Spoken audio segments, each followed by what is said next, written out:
Hello, good evening, and welcome to you, ladies and gentlemen. We are back once again. It is another Wednesday evening, and that can mean only one thing. It's time for another round of exciting and absolutely entertaining action in the Race by Wire Porsche Cup, sponsored by Energise Virtual Solutions. Indeed, the time has come around once again, and for round 3 of 10 of our inaugural season of this absolutely brilliant championship, we have made our way to France for one circuit that's like no other, and arguably the ultimate test of endurance around the globe. That's right, we are here at the Circuit des 24 du Mans for a round which is expected to be just as much a question of who's able to outlast the infamous tarmac of France as it is about who's going to the fastest down its extended straight and sweeping bends. 8.46 miles in length, this is a circuit that consists of 33 corners, and whilst it has evolved multiple times over its extensive history, having hosted its first ever 24-hour race in 1923 and having hosted its first ever race in 1906, this circuit on its 15th iteration, indeed we're looking at the literal number 15 layout as it's now known in popular culture. Well, the number 15 layout here has been the host of many a success since 2018. It's also been the home to many a drama and indeed a disappointment. But for who exactly across our gold and silver classes tonight will they make the way into the history books, knowing that championship glory is on their side, whereas others meanwhile may find themselves being left in the past? Well, we're here to find that out as you tune in live to this broadcast brought to you on YouTube tonight, as you tune in on the Race by Wire official YouTube channel. Indeed, go to youtube.com and search for Race by Wire RBW, and you can be tuning in there. And if you are tuning in right now, don't be shy, feel free to say hi and let us know how you're doing, and hopefully you've got to hump day on this week with a bit of a smile in your step. But if you haven't quite got that pep in your step, we're here to turn that frown upside down and into a big old smile. Indeed, you've got plenty of racing action to look forward to. In the content booth, you have myself. My name is Paul Walsh for the uninitiated, and I'll be covering all your racing action tonight and indeed over the entirety of the season. Speaking of tonight in particular, in terms of our timings, these being in Greenwich Mean Time, that's GMT, or Universal Coordinate Time, UTC. As we can see, in approximately 13 minutes time, we're heading into our next qualifying session, 10 minutes in duration. All drivers out there in an isolated instance of the circuit to try and go for gold, or indeed go for pole position across their classes. And after that, we'll then make our way to the grid for the first of our 2 races. Race number 1 will be our 12-minute sprint, and indeed that'll feel extremely short for the limited number of laps our drivers will be able to deliver. We'll see a grand total there, I believe, of 4 laps, maybe even 3, depending on how quickly they get the first lap underway. But after that, we'll take a brief breather before returning at just after 25 past 8 this evening for our second and final race of the day. Of course, it will be the 30-minute feature race, and there we'll get to see our drivers attack the circuit for a little bit longer and see who is going to be smart with the draft and also take a bit more of a strategic approach compared to the more tactical approach they'll need to take for the first race of the day. But as we make our way into this third round of the championship, we need to recap the story, and what a story it has been, particularly last time out at Interlagos.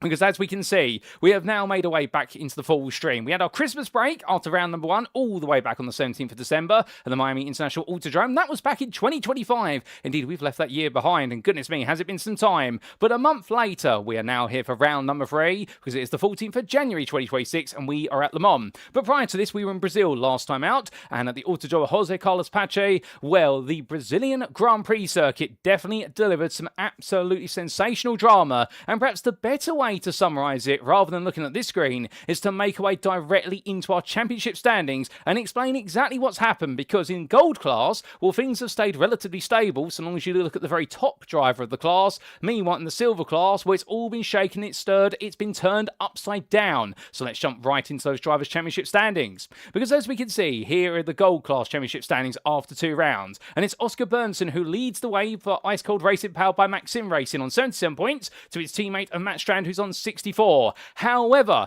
it was a very different picture between the 2 teammates. You may remember Strand was leading going into round number 2 after taking the feature race win at Miami. Conversely, Oscar Berntsson took both wins last time out in Brazil, and he absolutely led the way. However, that wasn't the full story, because of course he started on the front row of the grid alongside his teammate from the silver class of Adam Klanvik, but a spin for Klanvik into turn number 1, and on the exit of that corner in particular saw Berntsson be able to avoid the chaos that ensued, whereas everybody else got caught up behind, including none other than Strand. Therefore, Berntsson was able to run away for the victory in the sprint, whilst everybody else stumbled over the back of what was Adam Klanvik's sideways car. Indeed, many a driver had a bit of a nightmare day, including none other than likes, for example, of what was Daniel Shilcock and alternatively Richard Simnor, just to name two. But after that, when we made our way into the feature race, well, Berntsson, of course, starting in 10th place, had to roar his way through the field, but he did a quick job in doing so, and in the end, we chased down his rivals at the front of the field, and he very quickly dispatched them, with the very last driver he needed to dispatch in the end being none other.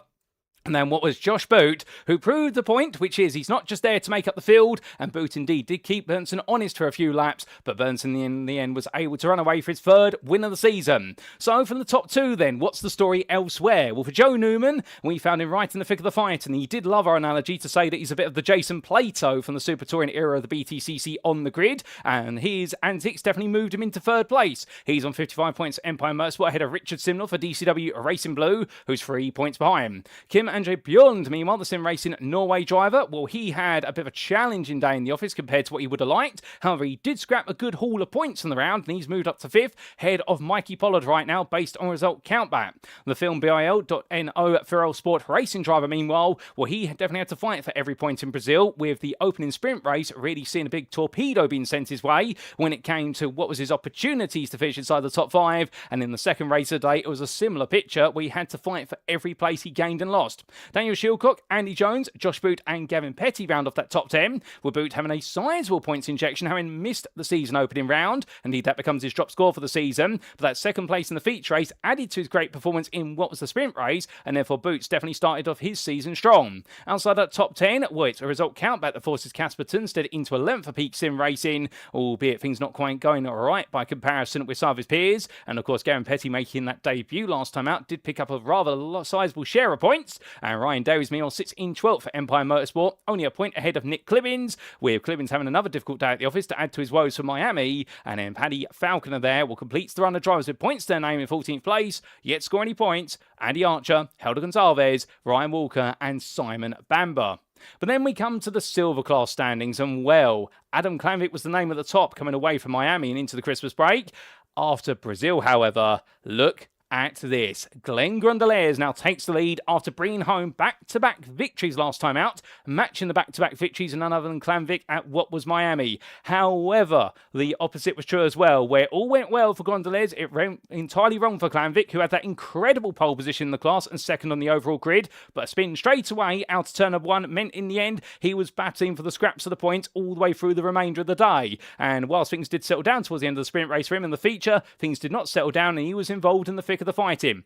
Ollie Pimley, meanwhile, conversely made his way all the way through the field. Indeed, enjoyed a great set of results across both races, particularly in the feature, and that's why the Ghost Squadra eSports driver is now up into second. He's 2 points ahead of Klanvik then, who'll be looking to bounce back tonight for Always Cold Racing, powered by Maxim Racing. And then Aaron Barber there sits in full place for Drive Lounge Racing, enjoying a consistent run of form across the first 2 rounds, and that consistency could prove key.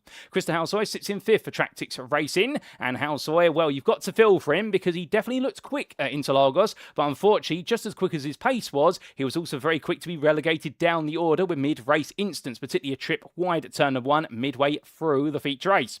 Emma Ryu sits in 6th, the privateer, who will be racing under a slightly different race name for the rest of this season. I do believe the team name has been now changed to ERR by the organisation, and Ryu there having a nightmare day in the office after what was the second best day compared to Klanvik at Miami. Indeed, how the fortunes have turned over the course of the Christmas break.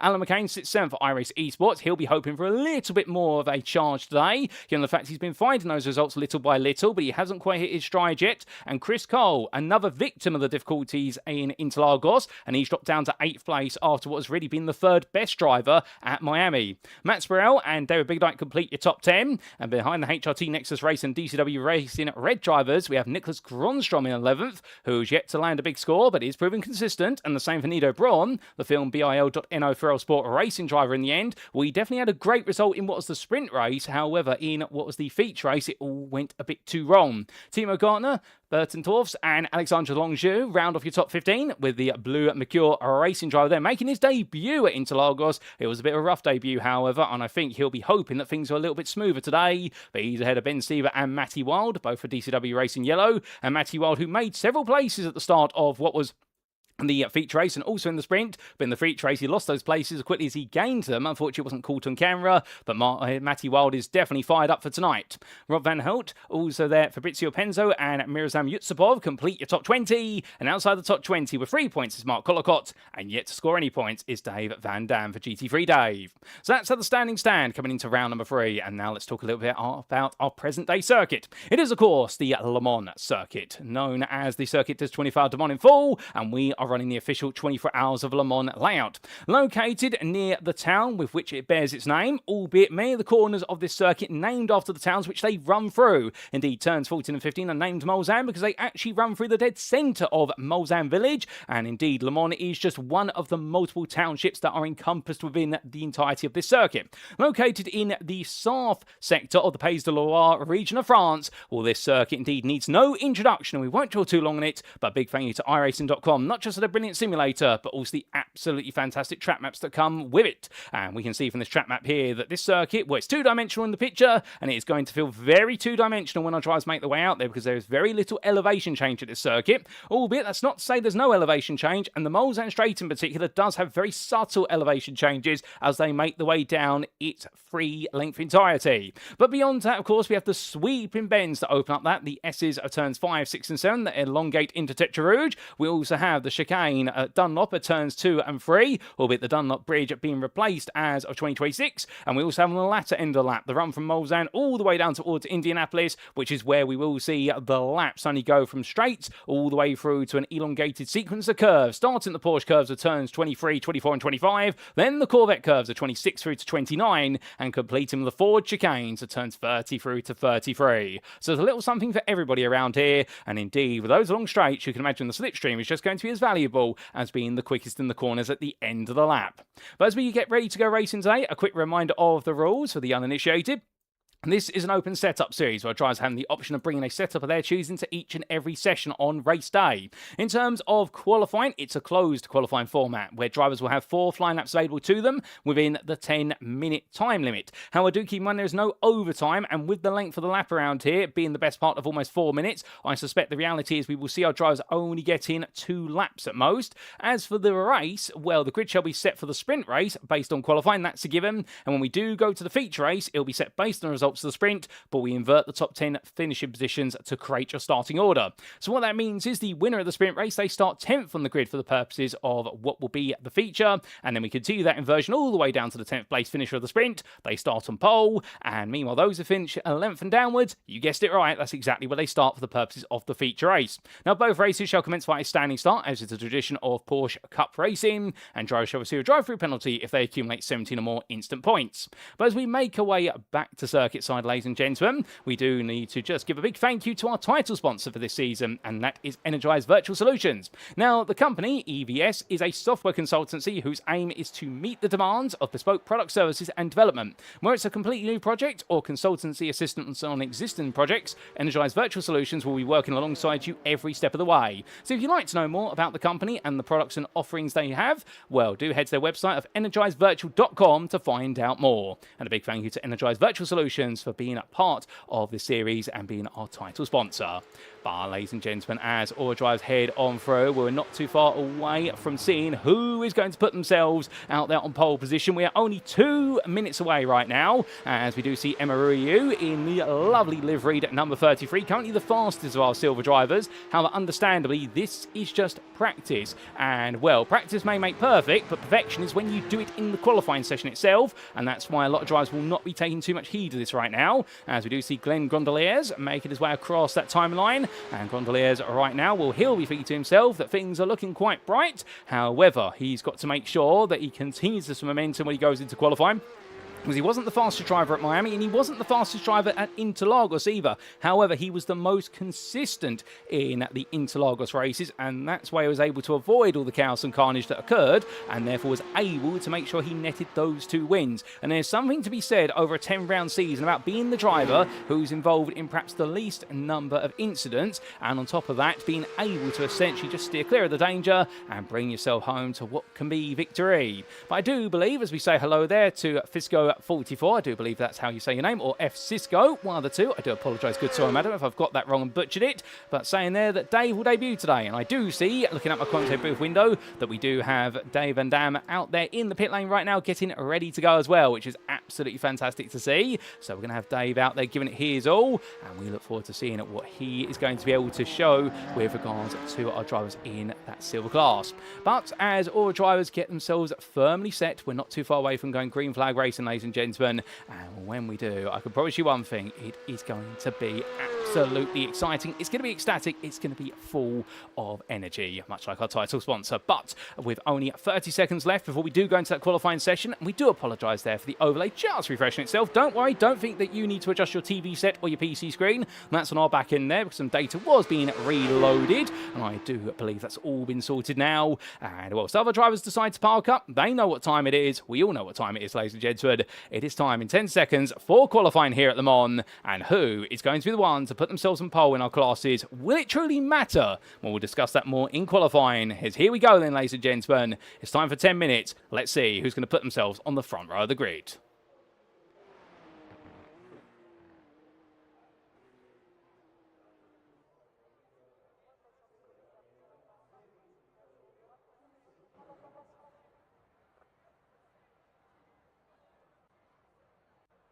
So as our drivers make the way into the qualifying session in 10 minutes, start to tick away as quickly as that, and it is go, go, go for all our drivers. Now, normally they would leave the pit lane on much shorter circuits and make the way for an outlap. However, because this is Le Mans, iRacing does manage it a little bit differently on the simulator, whereby our drivers start essentially from the exit of the Corvette curves, they make the way into the forward chicanes, and they immediately go onto a flying lap. They don't really get an opportunity to warm up their tyres before their first flying lap. As Mikey Pollard demonstrates, he heads across that timing line to a packed grandstand as he makes his way on through. Well, this first lap then, it is very much a warm-up lap, but it's also very heavily a banker lap, and lap number 2 is going to be the lap which is the absolutely critical one for our drivers, because they will effectively get 2 laps in, and well, with only a 2-lap qualifying session with the overtime rules not in effect, it does mean that right now this could be a qualifying session where we see the more comfortable drivers perhaps get shaken up a little bit, because we've got half the laps available to what they would normally have, and already we have a slowdown for Nido Braun. That will be at the Dunlop chicane,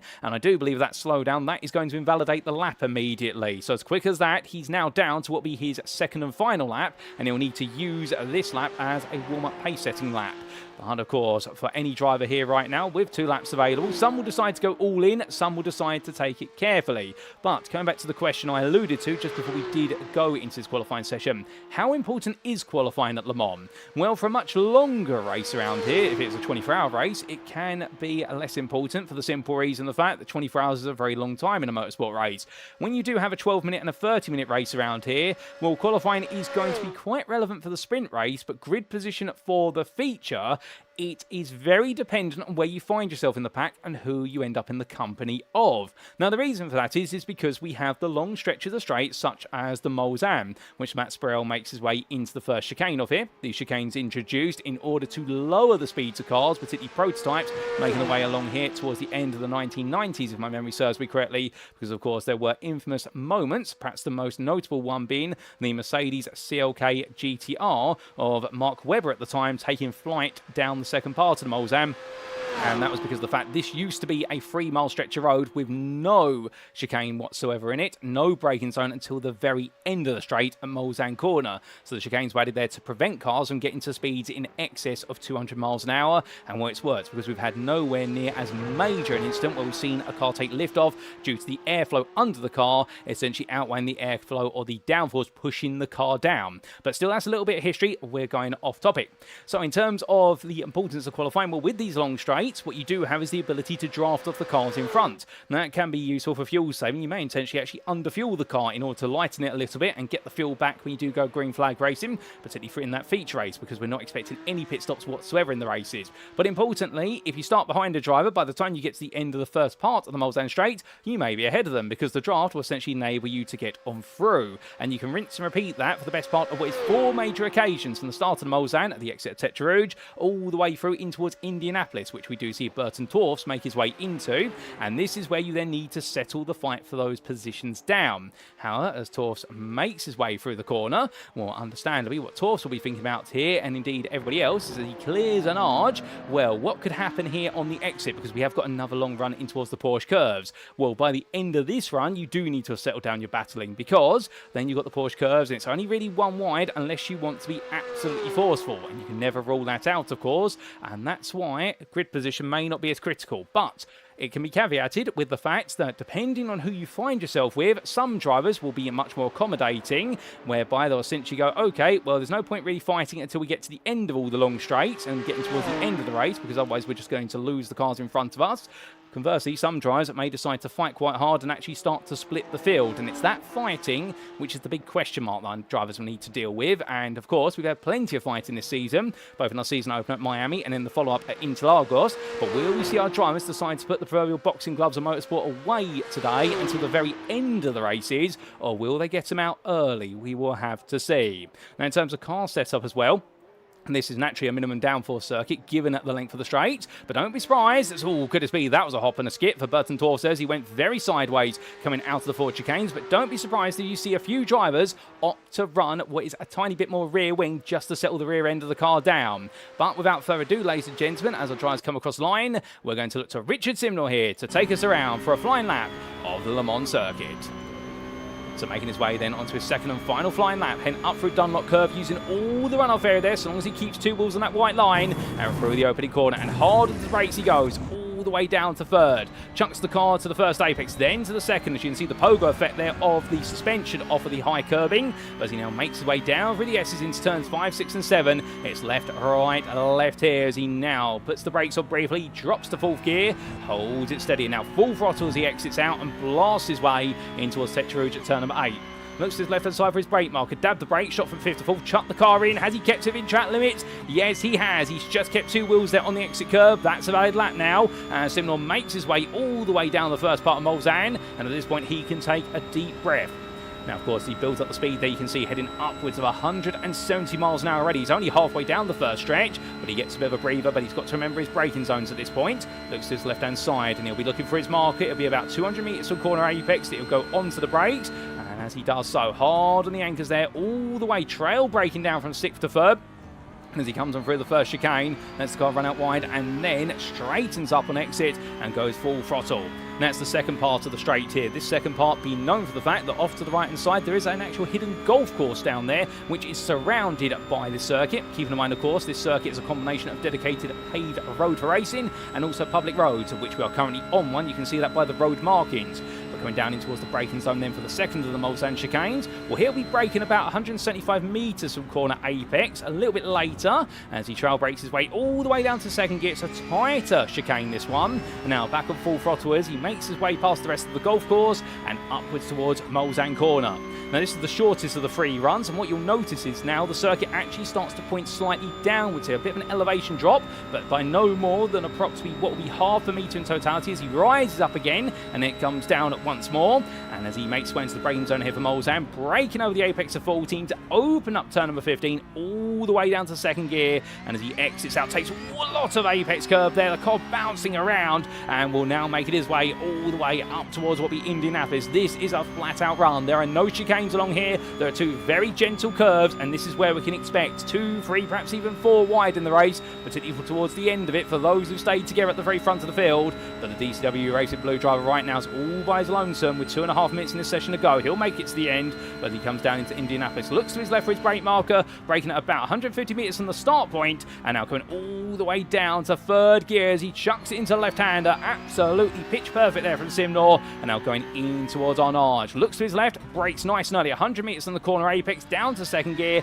and then stamps the throttle down, up into third, very shortly up into fourth as well. He is now going some, is Simnor, as he makes his way up towards the Porsche curves. He's not too far away from the end of this qualifying lap, but where is he going to end up? because now here's the tricky part. It's all in straights and every braking zones, but now it's all about sweeping bends. So he looks to his left-hand side. There's the 100-meter board, and at this point, you've got to be ready. Dropping down the gear from 6th to 5th, about 50 metres from entry, and runs a little bit deep, a bit of understeer creeps in there. Now Simnor will have to try and catch up for the rest of the sequence. He's out of sorts there. He's lost about 2-3 miles an hour as he now makes his way into the latter half of the Porsche curves. Keeps it nice and tight here to the long right-hander that gives way to the Corvette curves as he comes into that left. Here's the corner that can catch so many drivers out, including Michael Fassbender back in 2023. And as they make the way through the sequence, right now Simnor definitely full throttle all the way towards the forward chicanes. 4 more corners to go. Onto the brakes down the pit entry. He goes from left into right here down to 3rd gear, and now immediately over to the right side, hard on the brakes, drop to 2nd, straight line the 2 apexes, back on full throttle as he exits the corner here, and a lovely run from Richard Simnor. But how far will it promote him in the order? He's dropped to 11th, but he jumps back to 7th, and I suspect there that 54.664, he may have lost a couple of attempts on the entry to the Porsche curves, given he went a bit deep. Mark Collicott jumps ahead of him into 7th by comparison, by the best part there of only a 10th. Josh Boot, meanwhile, goes all the way up to 3rd place. Well, a minute left to go, and well, currently the fastest driver of them all by a 10th is Oscar Berntsson, but Matt Sparrell, he's the fastest silver driver provisionally at the moment, and can anybody match him? We will see, because we've still got a little bit of time left in this, and we've got a few drivers who've yet to get a van lap of the board, including Aaron Herbert, who's decided to park up. Ollie Pimley's making his way on through. He's got 40 seconds left. I think he will just about make it. And where is our debutant of Dave Van Dam today? Here he is. He's parked up. He's currently 13th overall at 7th in class, so he's doing pretty good. Well done today for that one. But as Krista Househoy cools things on down, well, we are waiting to see where Ollie Pimley's going to be. And keeping in mind that Ollie Pimley 3rd in the Silver Class Championship coming into this round. Looks quite good out of Brazil. And right now he heads towards the line. He's just going to squeeze this in. He's got no valid lap time so far, so this is going to be better than nothing. But where's it going to be better to? The answer is he jumps to 20th there, or 11th in silver. So not the best lap, but enough to make sure he's not at the back. And with that, ladies and gentlemen, that is qualifying complete. It's time to head to the grid for the first of our 2 races here today at Le Mans. So on to the grid they go, and as they do, this is how they'll line up. Oscar Berntsson takes pole position for Ice Cold Racing, powered by Maxim Racing. Another pole position there for the 35 driver from Sweden. He'll be joined on the front row by a silver driver, but it's not his teammate this time. It's Matt Sparrell, his maiden pole position and his best overall qualifying performance for HRT Nexus Racing. We'll then see in 3rd Josh Boot for Atomic Esports, ahead of Joe Newman for Empire Motorsport. They share the grid row once again, with Kim Andrew Bjorland starting 5th for Sim Racing Norway, ahead of Emma Ryu, who has a much better for qualifying performance, starting in 6th for ERR by the organisation. From the Italian driver, it'll then be Glenn Grondeliers, who impresses in qualifying again for Pegasus Sim Racing, ahead of his silver contemporary of Mark Collicott for DCW Racing Red. And it's Richard Simnor in 9th for DCW Racing Blue, ahead of sister team driver of David Biggerdike, who rounds off your top 10. Outside the top 10, meanwhile, we do see it in 11th place. That's Patrick Falconer, or Paddy as he's known to friends, ahead of Adam Klanvik, with Klanvik still struggling in qualifying, it would seem, a little bit, but he's ahead of GT3 Dave's Dave Van Dam. The Dutchman followed up by Simon Bamber for Effect Simulations, who makes his debut today, and then it's Chris Cole in 15th, ahead of Andy Jones. The DCW Racing Blue Drive followed up by Matt Strand, who has a dismal qualifying performance, starting only 17th in this one, ahead of Alexandre Longieu for BB1 Sim Racing. And then round off your top 20, it is none other than Krista Househoy and Ollie Pimley. Outside that top 20, we still got a few more drives to go, including Mikey Pollard and Nick Clibbins, with then Fabrizio Penzo and Rob Van Hoot completing your 12th row. Neil O'Brien and Matty Wild line up on row 13, ahead of Alan McCain and Burton Torfs. We have Ben Sieber and Daniel Shilcock in the penultimate row, round off the top 30. And last but not least, it is Aaron Herbert. Well, ladies and gentlemen, that is your rundown of your starting order. 31 drivers here. A few didn't quite get a lap in the end, but they're all on the grid. And without further ado, it's time for the lights. It's 1, it's 2, it's 3, it's 4, it's 5 red lights. And it's lights out, and away we go for our first race of the day here at Le Mans for round number 3 of the championship, as Berntsson gets a good start and Matt Sparrell follows him. But look at Josh Boot. Boot immediately in the offensive here as they make the way on through. And right now it's going to be side by side between the two of them as they make the way in towards the Dunlop chicane. Hard on the brakes that all go here. A long line of Porsches, all going 2-3 wide. Once the brakes, a few of the DCW racing drives end up concertinaing under braking there. We've got a car off the road. That's rejoined. That's Nick Clibbins who's taken to the escape route, albeit that's put a lot of gravel on his tyres and the tarmac. But as all the drivers come through. Oh, my goodness me, under the Dunlop Bridge they go, and it's all pointing one which way and the other, and Daniel Shilcott finds himself right in the midst of that. So does Patrick Falconer, so does Mikey Pollard. They've all got to the grass and gravel. We'll have to get a replay of that when we can, but meanwhile, those who survived the confusion, well, right now, Oscar Berntson's not confused. He's roaring away at the very front of the field here as he makes his way onto the Mulsanne for the first time, but already Joe Newman is all over the back of that long-standing silver rival. The gold class driver has a rivalry in the form of Emma Ryu. These two definitely set off a bit of a flame against each other all the way back at Miami. I think that's going to continue throughout this season, but still, they both love to get under each other's skin as they make their way down towards the Mulsanne chicane, the first of many, and onto the brakes they come, and Newman right now on the inside there. Ryu's going to let it go, and I think that's a smart move there, given the fact they'll lose time to leaders. Further back, meanwhile, with all the shuffling that's gone on, well, where it started wrong for Nick Clemens, it's actually gone a bit better, as both Newman and Bjorland have both got slowdowns for cutting track limits on the exit of the first chicane, so they're going to lose quite a bit of time down the straight, as they'll have to gradually bleed it, or it'll be upgraded into a drive-through penalty by the iRacing stewarding system. But as Nick Clemens here continues to fight with Chris Cole, neither driver wants to back off. Cole on the left, Clemens on the right, and right now Clemens will get ahead in the end, as it will be Cole who has to back off there. In fact, he did pick up a slowdown for what was a breach of track limits. As further back, we can see Glenn Grondeliers getting onto all this, so he managed to survive all what happened at turns 4 into 5, and further back there we do have Burton Torres getting ahead of Rob Van Hoot, and also Penzo and Herbert who tuck into line astern with him for now, but I suspect that's not going to be for too long before they start to do the shuffle once again.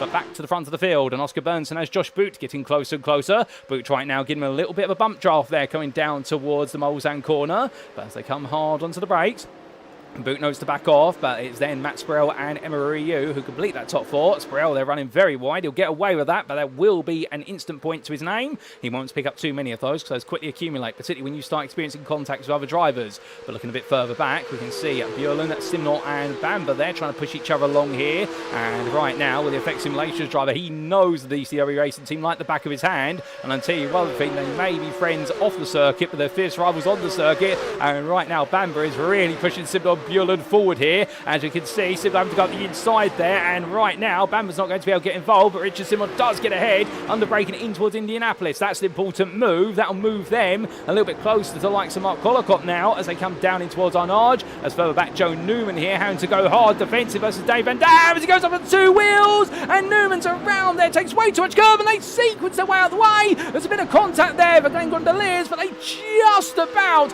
managed to not go head on into the turned around Joe Newman. My goodness, well done to everyone on that one. That could have been far, far worse, but in the end they all just got about away with it. And indeed right now, a bit of cinema there was on Arge Corner, and I think that might be the first episode in many where we see somebody get it wrong. Albeit unfortunately, we do have some damage on some cars, including for Alan McCain, who is going to have to come into the pits at the end of this lap to repair his car due to what happened at the start, as that's onto the gravel there for a driver falling on down the order. Couldn't quite see who that was. I believe that might have been a brief trip off into the gravel for Adam Klanvik, who's having a bit of a nightmare day. And indeed, for Klanvik, it's going backwards more and more. In fact, it wasn't Klanvik, it was the car in front of him. That's David Biggerdike having a bit of woe. But right now, they'll try and get it back together as quickly as they can. But speaking of Biggerdike, he's going around the outside there of Matty Wild. Wild giving up the place there, and I think deciding not to fight for it at this time, given the way things are going. But meanwhile, it's gone round there for Matt Sprell, your silver leader. He's had a spin. Somebody ended up on 2 wheels there out of camera shot. I think that was the car of Matt Strand that went up high, and Sprell's on the exit curbing now, where he's gone from a good place to a bad place, but he's got it out the way eventually, albeit understand a bit of frustration building there for Sprell.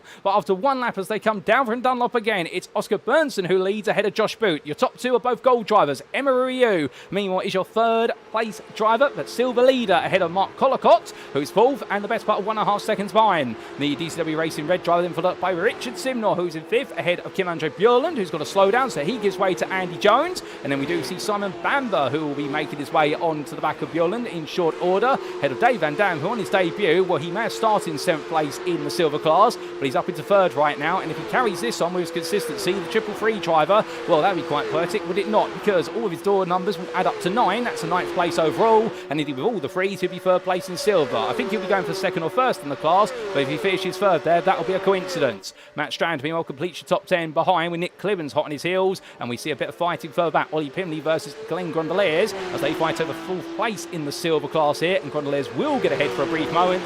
But I suspect this is all the chop and change of Mulsanne. There's nothing being committed here. Looking a bit further back, we see Aaron Herbert sliding down there in the Duckham's livery machine as he tucks in behind Burton Torfs. And that's a slowdown from Tetrarud, which has just added up over time. So Vigordite meanwhile fighting here with Spirell. Spirell gets ahead of him for now. So Matt Spirell, after that spin, which we'll get a replay of shortly, is now looking to try and get back in gear and try to chase down not necessarily the win of this race, but the opportunity to get inside that top 10 if he can, or as close as possible to it for race number 2. But as all drivers now negotiate with each other, you could say this is a high-speed debate as to who wants to be ahead and who wants to be behind. Well, these two here have Herbert and Torves. I think Herbert's going to get ahead quite comfortably. Spirell, meanwhile, has Klamvik looking for a potential opportunity. He's not going to get it because Vigordite's on his inside. And in the end, Vigordite takes back for place, but he goes a bit too deep. That's going to send him out wide. Goes to rejoin. I think you would argue there he was essentially made not to have any space to rejoin. And they'll go 3 wide here. And this is the fighting we're talking about that costs them time. They've now lost an extra second to Torfs and Herbert in front. But my goodness, they're going to go 3 wide here into the braking zone for Mulsanne. We're all for it as they head down here. And as they roar their way in towards turns 14 and 15. Well, Mikey Pollard says, can I make it 4 wide? And no, Mikey, please don't do that. As he looks around the outside either way. Here they go then. And in the end, Spirell manages to get ahead of them all at the apex. He holds them off. And now Klamvik and Vigordite are fighting side by side. And Adam Klamvik right now will be tucked into the tyre Spirell and hoping that he can be brought forward there and they can leave Vigordite behind because, of course, he's got no slipstream initially. But then Spirell thinks, okay, you know what? He's losing out. I'll give him a bit of tow as well and then I'll give it back to my other rival. And that's the way you antagonise people. It's intentional and it's completely legal. The idea is you share the tow. But right now, they both surround him as they go for the reverse Moses manoeuvre into Indianapolis. Spirell in the middle. It's going to be Vigordite on the inside and it's not going to work out because in the end, both Vigordite and also Klamvik back out. But Adam Klamvik does get ahead of David Vigordite. And in the end, Spirell is now up into 12th in silver ahead of Adam Klamvik, and David Vigordite rounds off that group 14th in class and 23rd overall. But meanwhile, back to the very front of the field we go, and Oscar Berntsson right now still leading by 3/10 over Josh Boot, but with 4.5 minutes left to go, there's likely going to be another 2 laps after this one, and well, they'll have to see how quickly they can get on through, and right now Oscar Berntsson will probably be pushing for that extra lap, on the premise that he should be able to break away gradually, as Richard Simnor, meanwhile, has now found his way past Emery and Mark Collicott and is into 3rd place overall. Remember, the only points scored in this championship are based on your class finishing position. Beating a gold driver as a silver driver, all you get is a little bit of pride and the ability to tap your chest. You don't get the opportunity to gain any more points. However, you can always use those gold drivers as a bit of a buffer potentially versus the silvers behind you. It's always a fault, and we've already seen that this season where silver drivers have tried to force their way ahead of gold drivers to make sure the rest of the silver pack don't catch up to them. But meanwhile, going a bit slowly there, that's for a slowdown penalty. That's Nick Clibbens, who has to release the best part of 7 places there. Drops all the way down to 13th. He may lose to 14th here as Chris Halsoy goes around his outside, and Nick Clibbens feeling the woe as Josh Boot has picked up a slowdown as well. But as we slow the entertainment down, we take a look back at what happened right at the start of the race, ladies and gentlemen, with all the drama at turn number 1. So this was where it all went wrong for none other than Nick Clibbens initially as he found his way out onto the gravel and a bit of an elbow there with one of his rivals, and that sent him out nice and wide. So unfortunately there for Nick Clibbens, quickly found himself going wide and had to get himself back together. But what exactly happened as they made the way over the bridge? That's the question. And well, we do see a little bit of it there, but can we get a better replay of it? Mikey Pollard was in the thick of it, and this was as they made the way on through. So Pollard in the end came up the hill, and as he did so, well, somebody had already got it wrong, and he came straight into the scene of the incident. We don't exactly know how it all started, but we know how it ended, and something tells me that Ben Seaver might be caught up in all that, as would have been perhaps also Patrick Falconer. However, we can't dwell on that for too much longer. Here was a view from Patrick Falconer's car as he made his way on out.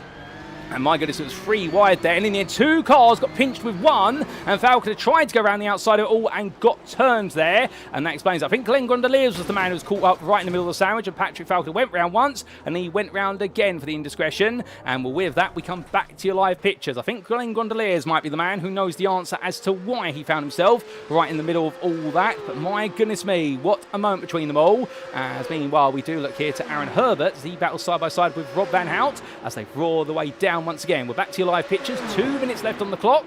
And right now, more fighting to come between all these drivers. But understandably, it's all now starting to up in the ante. Everyone wants to fight each other incredibly hard. And, oh, well, it's 3 wide here. Is this going to be Simnor, Ryu, and Bjorlund together? Ryu fighting hard. Somebody goes out wide there. Not quite sure who that was. I think that was Mark Collicott almost losing it, but gets it back together just about. Andy Jones as well in amongst all of that. So all these drivers right now absolutely pushing each other to the limit, but sometimes those limits are being found and then pushed beyond.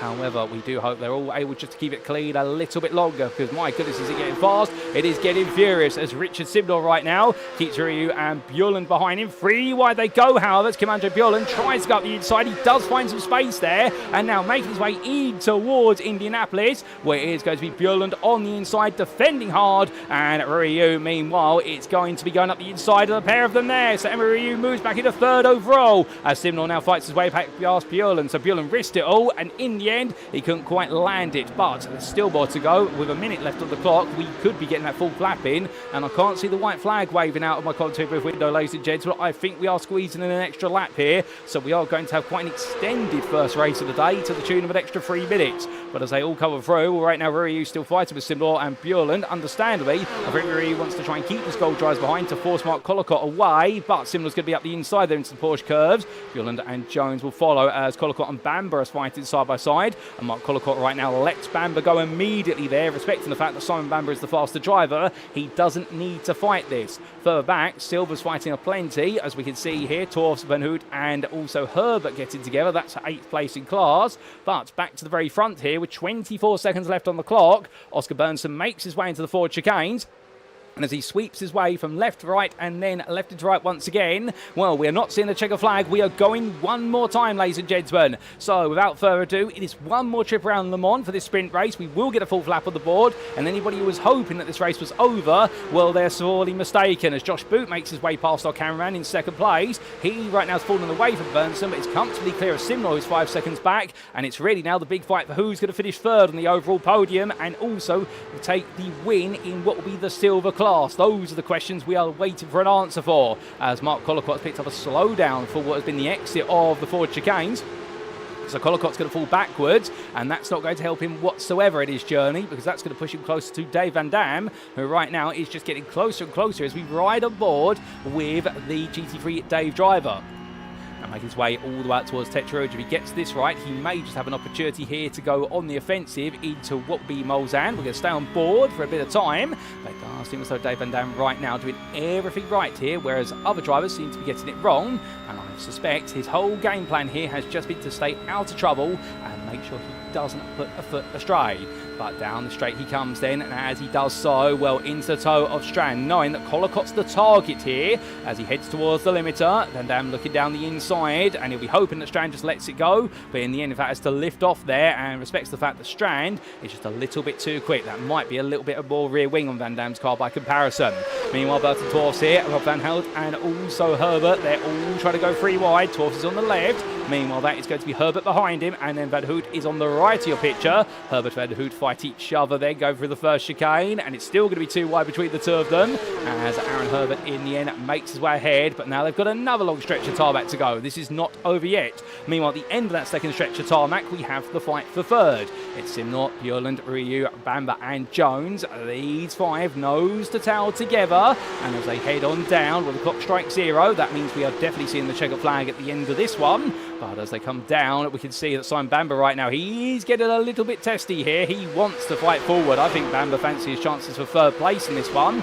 And, well, goodness me, if we could say that Bamber has lost his will to race, that will be the day. But he hasn't certainly lost it here today as he makes his way down to that braking zone. And Mark Collicott behind, fighting there with Matt Strand, holds him around the outside. And Collicott doesn't want Strand getting on through, because otherwise that will immediately open up the door for Dave Van Dam to look for a move. That's what he's worried about as they power the way along. But Richard Simnor right now going defensive still as they head in towards what will be Indianapolis. And who is going to come out on top of this group? We will see, as it's going to be side by side then between Bjorlund and Simnor. They've been like this for what has been the best part of 3 laps now. Bit of contact between the 2 of them at 160 plus miles an hour. That's not advisable. And in the end, Andrew Bjorlund's going to be defending all the way to the inside of Indianapolis, and he will get it stopped just in the nick of time, and he holds for now. But Simnor looks up the inside there. They all fan out just as quickly as they tucked in. Simnor dives inside, a bit bit of contact through a signal there by Bamber, who pushes him through the corner. And Simon Bamber right now trying to give him the hurry up as Mark Collicott's got damage to the car. And Collicott right now is trying to survive to get to the end. But Kim-Andre Bjorland immediately pulls over as much as possible to the insider, and that's to send the message, which is you're not getting on through. I'm going to defend this and there's no draft for you. But Simnor right now doesn't care. He's going to look around the outsider into the Porsche curves. Too wide they go, but it looks as though Bjorland's going to be ahead as they make the way through the S's sequence. And right now Bamber taking another look as they roar the way of past us and looking back for the rear of your third place leader for Sim Racing Norway. He looks to be in control just for now, but they've still got another 4 quarters after this, and their 4 quarters, we're getting them absolutely right, is critical. But meanwhile, ladies and gentlemen, as he sweeps his way between the chicanes for Oscar Berntsson, it's been another happy day in the office. He's taken pole position and he takes the win in race number 1 here at Le Mans ahead of Josh Boot. That's overall in gold. Boot putting in an absolutely brilliant run to second. It'll feel like Interlagos' feature race over again, but who finishes in third is Kim-Andre Bjorland for his best result of the season ahead of Richard Simnor, with Simon Bamber and Andy Jones just behind. Emma Ryu will take the silver victory just ahead of Mark Collicott, who survives the second place in Class 8th overall. Matt Strand is 9th, and then Dave Van Dam on his debut takes 10th place and 3rd place on the silver podium. Well done to him, just ahead of Glenn Grondeliers, who again how compressed his race was at the start. Well, in the end, he's managed to survive it all. Mikey Pollard finishes in 20th place further on down. And it should be pointed out, Dave Van Dam will be your pole sitter for race number 2 of that 10th place finish. But Mikey Pollard in the end finishes in 20th ahead of Fabrizio Penzo, who comes across the line 21st ahead of Alexandre Longieu. And then we have David Biggerdike just behind in 23rd. And then it will be a bit of time before we do get to Nido Braun, who gradually gallops his way on around, ladies and gents. But he's had a bit of a challenging race. But to be fair to Nido, the fact that he's still out there looking to finish it, well, that's what it's all about. And well, as he gradually makes his way on around, we'll give him credit where it's due and give him a big round of applause as well, because he's going to make his way to that finish line very shortly. And when he does, well, it's definitely going to be a 24th place that he wasn't expecting and he won't be too pleased with, but he will be seeing the next race of the day and he will be very happy about that. So with that, ladies and gentlemen, he crossed the line. Indeed, we've got a couple more drivers. Alan McCain a bit further back behind him in the Rexy machine. And we also do have, I believe, Joe Newman coming on through shortly. Well, Joe Newman in the thick of the fight, and that big spin earlier on really cost him time, and a further incident as well, I think, upsetting his day. Patrick Falcon a bit further back there in 27th. And then we do have Matty Wild. Well, it's been a race that started off quite well, but he fell down the order, and 28th is where he finishes in this one. But he's still got another opportunity to try and move forward in race number 2. And the last of our finishers is going to be Ben Sieber, who comes on home in the end in 29th place. And we also did have, unfortunately, the retirements in the race for Adam Klamvik and Mats Farrell. But 31 starters, 29 finishers. They finished just like that, ladies and gents. But what a race. And we still got plenty more to come here at Le Mans as we now make our way into the warm-up phase for race number 2. Well, whilst we do have 2 minutes, this is a perfect opportunity, of course, to take a look back at those race results subject to any stewards' inquiries for our first race. And Oscar Berntsson then was your winner for Ice Cold Racing, powered by Maxim Racing, by 2 seconds over Josh Boot, with the Atomic Esports driver in the end having to settle for second. But I don't think he'll be upset about that, and he'll know here that he's got that much closer to Berntsson, after he mentioned it in Interlagos, of course, that he doesn't want to just be in his shadow. Kim-Andre Bjorland finished in 3rd there for Sim Racing Norway, and round off the podium ahead of Richard Simnor, with the DCW Racing Blue Drive fighting hard for that 3rd place, but had to settle for 4th, ahead of Simon Bamber, who pushed him every step of the way. The Effect Simulations drive then gave way to Andy Jones of DCW Racing Blue, with Emma Ryu taking the silver win at the back of that group. The ERR by the organisation driver enjoying the new team name change, and with it great success in this first race, taking the win ahead of Mark Collicott in the silver class for DCW Racing Red, who survived at the end despite the damage. And it was Matt Strand for Ice Cold Racing, powered by Maxim Racing, and Dave Van Dam, who completed your top 10. The GT3 Dave driver will be your pole sitter for race number 2 and takes a maiden podium on his debut. Well done to Dave. Head of Best S Glenn Grondeliers, who was 11th, with Krista Houseway behind him, round off the silver top 5 in 12th for Tractics Racing. It was then Nick Clemens, Daniel Shilcock and Ollie Pimley who completed your top 15, ahead of Aaron Herbert, with Burton Torves enjoyed a good fight with Herbert and Rob Van Hoot. And then we did have Mikey Pollard and Fabrizio Penzo completing your top 20.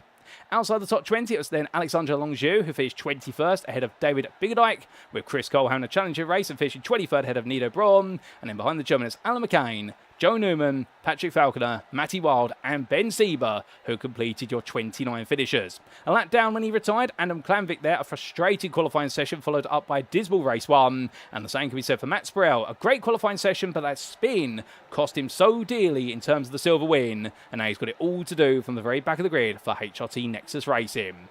Well, with that, ladies and gentlemen, that was the rundown of the finisher positions, and in good time as well, because the sun might be setting, but we're not settling on the racing yet. It's time for race number 2 here in round number 3 of the championship.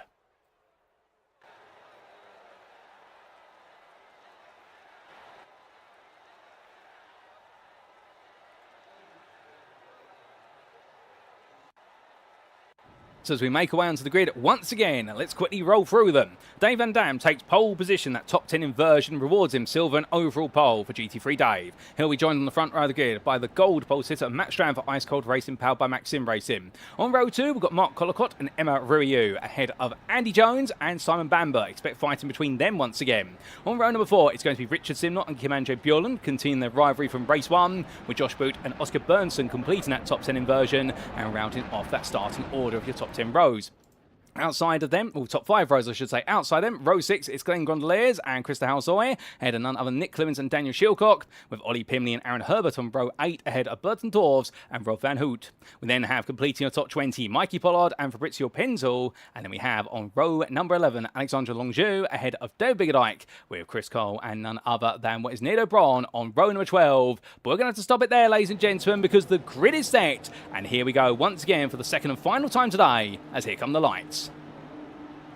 Let's go 3, 4, 5, and with that, it's lights out and away we go as our drivers roar the way away. And Matt Strand gets an absolutely brilliant start as they make their way up towards the Dunlop curve. But as they do, Mark Collicott battling side by side with Dave Van Dam right now. Collicott having a lightning start as well as Van Dam not quite finding the gears he wanted. And as they make their way into that braking zone, well, the blimp camera there shows them at a distance. All the field segueing its way away in towards the corners, but everyone looks to be cleanly on through this time. But we said that in race number 1, it went wrong under the bridge, but does anybody get pinched here? The answer is no. They've all made it across. In fact, no, I spoke too soon. It's gone wrong towards the back end of the field. We've got a couple of cars round there, including Alan McCain and Fabrizio Penzo. But those who've lost out are Penzo and Himley as well has been caught out. But meanwhile, the majority of the field has survived it. And as we see here, Glenn Gondoliers fighting hard with Oscar Berntsson. Oscar Berntsson right now hasn't gained any place, he hasn't lost any, but he's losing a bit of ground on the leaders already. I think Berntsson being swallowed up by this. Paducah won as well. He did take a bit of a conservative start at Interlagos in the feature race, only to then very quickly start to pick his way through, and I suspect he's trying to do that again here today. But as they all head down the Molzan now, well, the fighting begins just like that, as Mark Collicott immediately positions himself ahead of Matt Strand and Dave Van Dam. Onto the brakes they come, and as they do, well, these two go left into right, and as they roar the way on through, from our camera's perspective, it's right into left from the driver's perspective. Mark Collicott holding his ground, but this will bottle the field up as Gondoliers and Berntsson still fight each other, and that's not fighting you want this early on, because yes, it is a 30-minute race, but once you lose the draft of the cars in front, you've got to work double time to try and catch up to it, and that's what I think right now Berntsson and Gondoliers are both disagreeing on. Neither one wants to give way to the other, and everyone else behind is saying to him, come on guys, stop fighting over this. And that's when Nick Clemens is pushing Berntsson along, and Gondoliers are going to try and tuck him behind. So in the end, somebody decides to resolve it for them, as Van Dam takes the lead of the race for a brief moment in towards the second chicane, but that's your top 9, and then it's 2 by 2 by 2 further on behind as they head all on out right now. And I'll tell you one thing, this race was the best part of and 250% longer than the previous one. And they're not showing any signs of it right now. They're running this one as if it's a super sprint. As they come down towards the Bolzan corner, now it's going to be surely an opportunity for some drivers to calm them down. As we can see even more 2 by 2 here. The top 3 are starting to bolt away, but then the rest of this field right now is looking very close, as that's a look up the inside for Josh Boot, but he cuts a lot of the apex there. He's going to take a slow down for that. Out wide, meanwhile, that is going to be none other than, I do believe, Andy Jones has been relegated to the back of the field, and now they come towards us once again. But look at that image there, ladies and gentlemen. Absolutely roaring score of the best part of 15,000 brake horsepower coming at us. And as they make their way down towards what will be Indianapolis, well, it's going to be an absolute thrill on that braking zone to see who's going to be the bravest of them all, particularly when they're still warming those tyres up. Further back, Chris Cole on a charge as well, chasing alongside Dave Biggerdike. They're going to be fighting each other, I think, for some time, and they want to try and close up to the group in front of them. But speaking of that group, Emma Ryu still fighting with Simon Bamber, and Ryu right now, having lost out versus Collicott at the start of the race, is now trying to get back versus Collicott. But you can see there Richard Simnor trying to go around the outside of the Italian driver, and the Briton not quite able to make it work here, but may make some magic happen in time.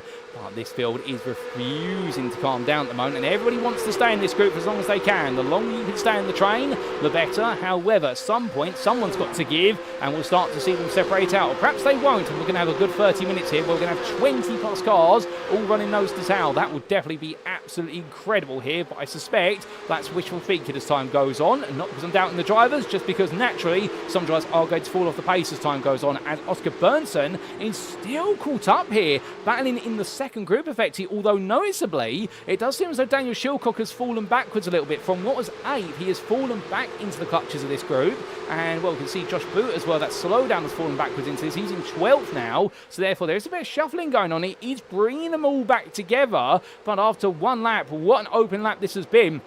And commiserations to those who were caught up in the difficulties earlier on, as Joe Newman there tries to slice his way out the inside of David Biggerdike, and Newman in the end will get it. Joe Newman for Empire Motorsport there. He is not afraid to throw that car up the inside of multiple drives if he has to. He's got so much confidence as Newman right now.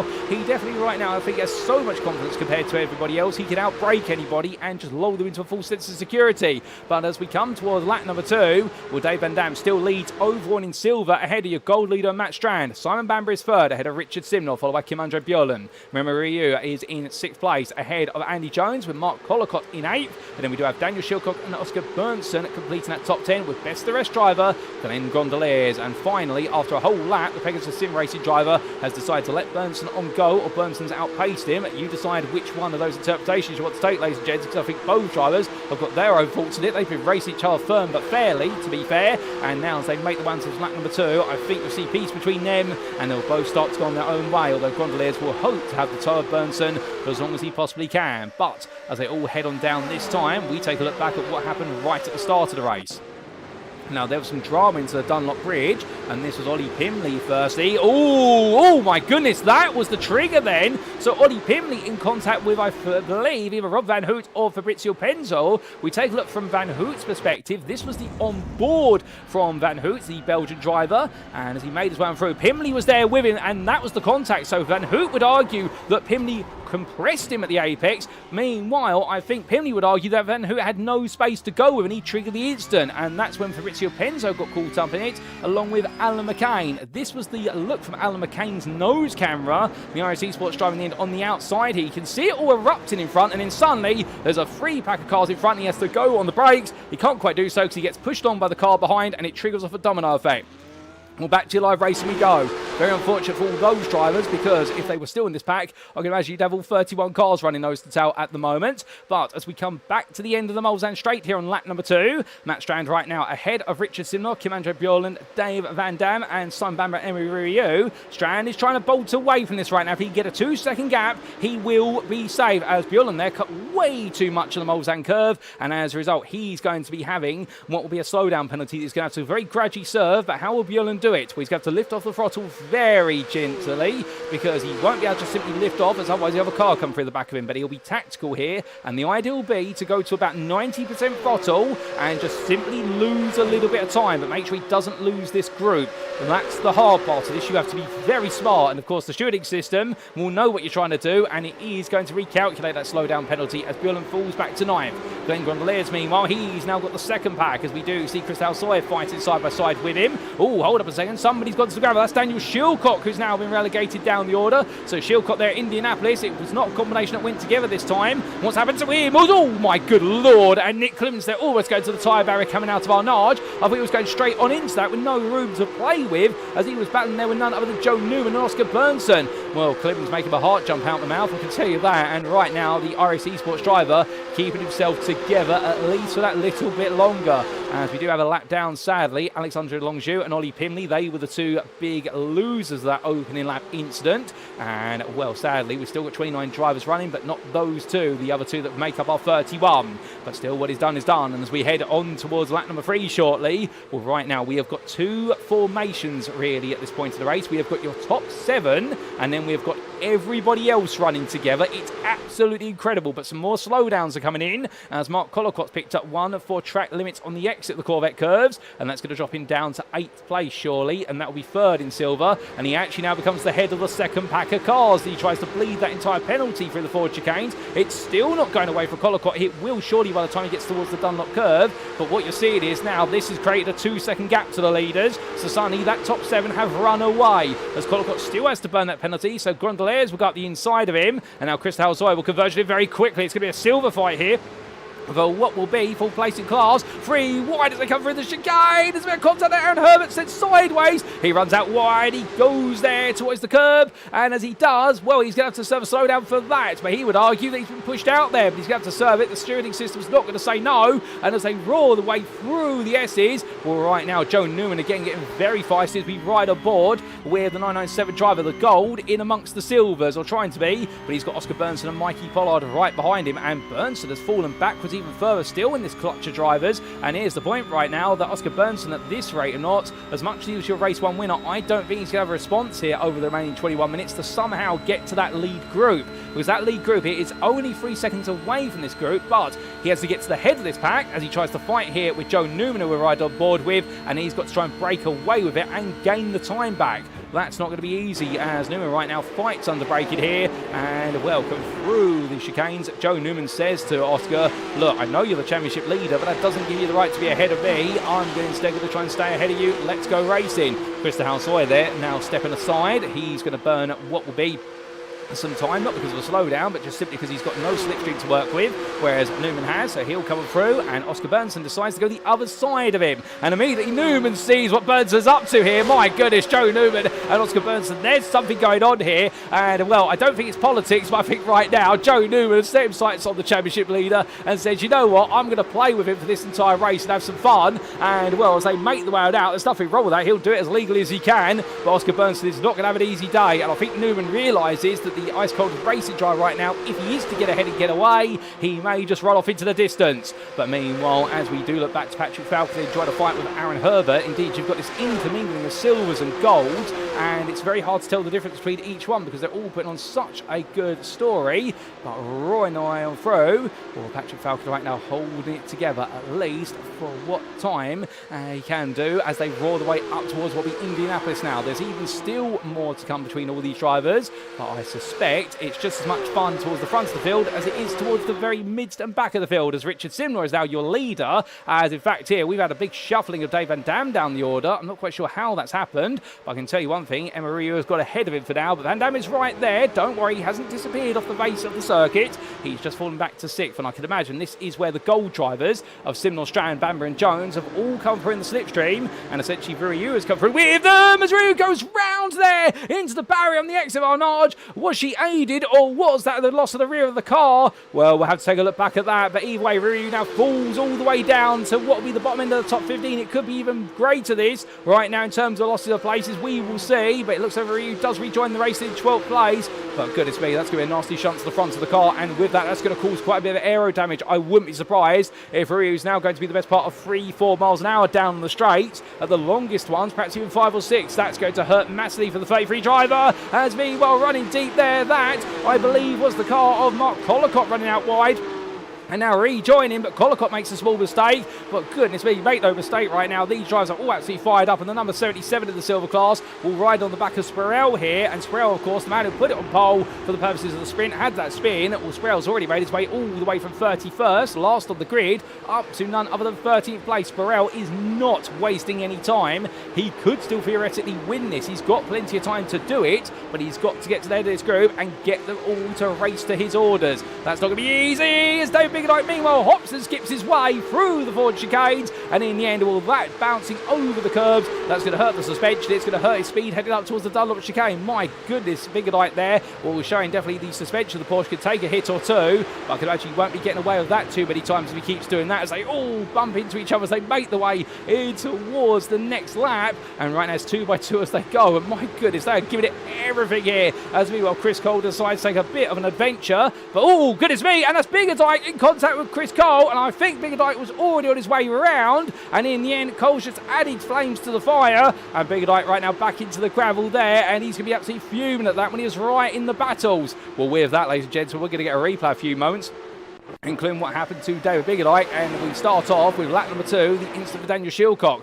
This was contact with the DCW racing car there, and that was the battle between Shilcock and I believe at the time what may have been the machinery of none other than Andy Jones. I may be incorrect on that, but that's how Shilcock ended up towards the barrier, and it all went a bit wrong. We then had this a little bit later on at lap number 3 for Daniel Shilcock once again. So this was Shilcock this time fighting in amongst the top 15. And as he made his way in towards the second of the Mulsanne chicanes, tapped the rear of the car in front. That sent him sliding on round. From that point, he towed to the pits. I think with the damage picked up from that contact.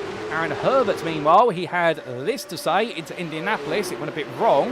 And, well, as he made his way on through, ooh, contact there at high speed. That was sent him straight on. And, well, the car win was Patrick Falcon. Oh, my good Lord. And Aaron Herbert coming straight across the road. And in the end, well, avoiding the other cars there. But both drivers coming off worse of that. And then we had this Arnage on the same lap for Emma Ryu. Now, exactly what went wrong for Ryu? Can we get a replay from the rear of the car? Here was the exterior camera, firstly. And it looked as though there might have been a small tap on the rear coming out the corner. The rear wouldn't have been fully settled down at that point. As in the rear of the picture, that was Oscar Berntsson going on around as well. And, well, can we get the on board there from Dave Van Dam to try and understand a bit more? Yes, we can. So this was Van Dam at the time, making his way out of Arnage. He's got the power down. Ooh, goodness me. It looks like Ryu had already lost the rear, and Van Dam had no time to react there and added to the incident. So that's going to be a difficult one for the stewards to look at. And this happened to Oscar Berntsson in the background. Thankfully, we were able to get what is a camera that was focused on him at the time. And, well, what exactly happened with the Gold Championship leader? As somebody else got it wrong in the rear of the picture, the answer was, oh, a knock to the back there, Oscar Bernsson's car. And I believe that might have been the car there of Joe Newman that tapped him on the rear. And, well, when I say tap, that might be a little bit of an understatement given the way that rear bumper has collapsed. But with that, ladies and gentlemen, it's back to your live race we come, and indeed more still remain in this one. We're 15 minutes in, we've got another 15 minutes to go, and Richard Simler right now leads this one with Simon Bamber right behind him, and Andy Jones and Matt Strand, well, they have not become secondary actors in this. It's the top 4 that's all together separated by no more. Another second as Simon Bamber looks up the inside into the Porsche curves there. And while the effect simulation trial went for that quite late, that was to trying to get into Simnor's head. He was never going to go for a move. His idea was that if he can fake out a move, he might get Simnor to panic. But then again, they all know each other very well, these drivers, off the circuit, and therefore they all know what they're like on the circuit. And the effect simulation driver Bamber is definitely somebody who wants to put him under pressure as much as possible. Now, one driver we haven't talked about, and, well, he runs a little bit wide behind him, was Nick Clemens. Well, it's Adam Klanvik we were to talk about, and right now, for Adam Klanvik, remember, he started 30th, much like Spirell, started together towards the very back of the grid, and Klanvik has come through with Spirell, and right now is into 6th in silver, or what is 12th overall, as Emma Ryu is serving a slow down there by the looks of things, or has had something go a bit wrong. Ryu falling back to 15th place now, and Klanvik and Spirell are definitely trying to muscle their way up through this order together, and, well, I think right now they're taking the adage, which is the enemy of my enemy is my friend, and I think that's going to apply all the way to the final lap, as Spirell now moves to 11th, Klanvik behind him, and then you've got Clemens, Collicott and Ryu completing that top 15, with Collicott and Clemens literally nose to tail. Now heading in towards what will be the left into right. Well, that's going to be Ryu looking for a potential move there. Does get it as they come through. That was in fact Daniel Shilcock, I think, just a bit further back. We saw leaving the pit lane shortly. But right now, Ryu battling with Collicott and getting ahead as Burton Torves. Well, he follows on as well. But these silver drivers fighting for what will be full through to 8th from the class. And I think there's going to be a bit of excitement between them before all is said and done. Speaking of Torves, looking at the inside there of Collicott, Indian can't quite find it as Klanvik has picked up a slowdown on the exit of Mulsanne. That's going to really hurt him now. And on the exit of what is Tetrarouge, I should say, before Mulsanne, that's massively going to hurt him either way. And Klanvik will now start to drop down the order like a bit of a stone. As meanwhile, we make our way back to Glenn Gondoliers, who Nick DeBeck is cheering on, saying he now needs to keep this position ahead of Dave Van Dam. We also say hello there to Adam Roche, who says, come on, Roy Cropper. Not quite sure who that is. That might be a nickname for one of our drivers. Feel free to elaborate, good sir. And we also do say hello there to Scanigan, who is cheering on the ice-cold racing pair of Klanvik and Berntsson. But as our two silver protagonists make their way onwards, they keep things peaceful. Meanwhile, it's 2-2 once again in the goal lead battle as that Strand and Bamba rubbing skin a little bit. And as they come down in towards the second chicane, well, I can tell you one thing right now. I think this is either going to end one of two ways. This is going to be the most cinematic conclusions to a race at Le Mans we'll ever see, or it's going to end up with all four of these drivers finding some gravel and perhaps a bit of Armco, because right now, oh my good lord, as there, Bamba right now taking a small tap to Simnor's rear end, and well, he's looking for it, it's Bamba, and Simnor is saying to him, no, you don't, and Bamba's saying back to him, yes, I do, as he looks out the outside. They've still got 12 minutes to go, they've still got at least 3 more laps after this one, ladies and gentlemen, but they're fighting as if it's the final race in their lives, and as they make their way onwards, well, right now, who can blame us? Kim-Andre Bjorland catches back up to in 5th place, and right now, your silver leaders are Gondoliers of Van Dam. One thing is all out war inside the top 5. This is absolute peace treaty stuff here for 6th through to 8th place, with Krista Halsoy casually catching up to them. So Halsoy, in fact, has really enjoyed a great resurgence in this race, having started all the way down in what was none other than 10th place in silver, but he's moving forward as well here. He may be able to get involved, but meanwhile, we look back to Strand versus Jones as these two fall in behind Simnor and Bamba, and well, in the end, Simon Bamba runs out a bit wide. Here comes Bjorland looking around the outside. I think that's more for safety, but immediately Jones lifts off the throttle there and just says to Bjorland, yes, take it please, I don't want to lose any more time. Further down the order, Alan McCain and Burton Torves continue their journey. Oh, goodness me, what's happened there? That's gravel. That's Mark Collicott, I think. Yes, it is Collicott, buried there into the barrier at what is Indianapolis, but how did he get there? Here's a quick replay to explain. And in fact, this was the on-board with Mark Collicott, made his way in for DCW Racing Red, turned in, rear of the car let go, and at this point, you're just a passenger waiting for the car to stop somewhere. And it stopped in the tyre barrier. Well, what an instant for Mark Collicott. The exterior picture, I think, will show a little bit more of a story as he made his way on down into the corner, and as he headed into Indianapolis, you'll see the rear of the car let go initially, and it sent him all the way sliding on through towards that barrier, and that's where we found him. Unfortunate there for Mark Collicott. He was enjoying definitely one of his more entertaining and exciting days of racing after some of the frustrations of Brazil last week, but unfortunately has not worked out for him at all. And with 10 minutes still left on the clock, well, right now, as we do see a lot of sparks flying there for underneath Simon Bamba's car, where he makes a complete ham sandwich of what was the forward chicane. 10 minutes left, we go on to lap number 6. You do the quick mathematics, that's 3 more laps of racing here at Le Mans, and my goodness, what it has been so far. The first 5 laps have been incredible, and now it's going to go up a notch. Surely, as Bamba and Simnor force each other off the road. My good lord, you can't be doing that. And well, right now, both drivers giving each other just as much as they're getting off the other. Strand, Jones and Bjorland back off, understandably, and Bamba, in the end, is allowed to bleed that slowdown penalty. I think Richard Simnor realises the fact he forced the driver off the road and therefore does not try to come back at him immediately through the S's. And that's why I say this is even going to be the most cinematic last couple of laps of racing we'll ever see, ladies and gentlemen. Alternatively, it is going to see all these drivers making their way to some sort of barrier at some point, and there will be bits of Porsche everywhere. Well, either way, we hope for the former, not the latter. Right now, they're giving it their all, and they give us plenty of entertainment. And Simnor and Bamba go side by side and behind. Jones and Bjorland look at each other. Looking further back, and well, 2 drivers run wide there together. Biggerdike and Penzo both run incredibly wide there. I think it was Penzo looking around the outside of Biggerdike, and in the end, Biggerdike made a mistake, and Penzo made the mistake of following him off the road. And well, Rob Van Hoot, meanwhile, just takes the place off of them. Hold up a second. That's Burton Torres. How on earth has he ended up in the tyre barrier there? Torres brings it back together. That's not a good sign. Something's gone wrong with the car there for Torres. He's just got out very wide. He's washed out. And well, how exactly did the car wash out there in the first place? Here's a replay. So this was coming in towards Tete Rouge, made his way into the corner, and as he did so, rear of the car just let go there, took too much apex curb, and the rear suspension bounced, and with that, well, he just avoided the barrier there. We thought he'd hit it. Well done to him for reversing into the escape area, and well, that's how he was able to avoid any damage to the car. So whilst it wasn't a perfect corner for Burton Torves, it definitely was a good recovery to avoid the damage, but meanwhile, there's been some drama. We've had Josh Boot have to be towed to the pit, so I'll look out my content booth window. I'm not quite sure how he's got there. We'll see if we get a replay of that when we can, ladies and gentlemen. But Boot adds his name now to the casualty list from this race in terms of retirement. So we're now 4 drivers down. That's Collicott, Boot, Falconer and Shilcock, with Falconer and Shilcock being lost much earlier in the race by comparison. But still, time trickles away. And as it does so, there's even more fighting going on in the silver spots here. McCain, Clanvick and Wild, they're fighting over 7th place in the silver class with Matty Wild at the back of the group. As we ride aboard here with the DCW Racing yellow driver, who hasn't escaped our camera's attention too much today, albeit as he makes his way into that braking zone. We ride aboard him for a little bit here as he tries to stay with one of your winners from the silver class of this season so far. We've still got a long way to go in the season, and Wild here trying to stay company with them. But next in the corner, you can see that Clanvick getting the better toe off McCain, who's closer to him with relative car comparison. And Wild here, I think, will just be watching on and hoping he could get them to fight it. Well, they can fight each other and he can get a bit more involved, as immediately Clanvick does entertain that fault. Looking at the inside here of McCain, down towards what will be Indianapolis. McCain doesn't respond there and just realises they need to go together. They can't afford to be fighting right now when there is a 5-second gap to Chris Cole up the road, and they can gain that potential time.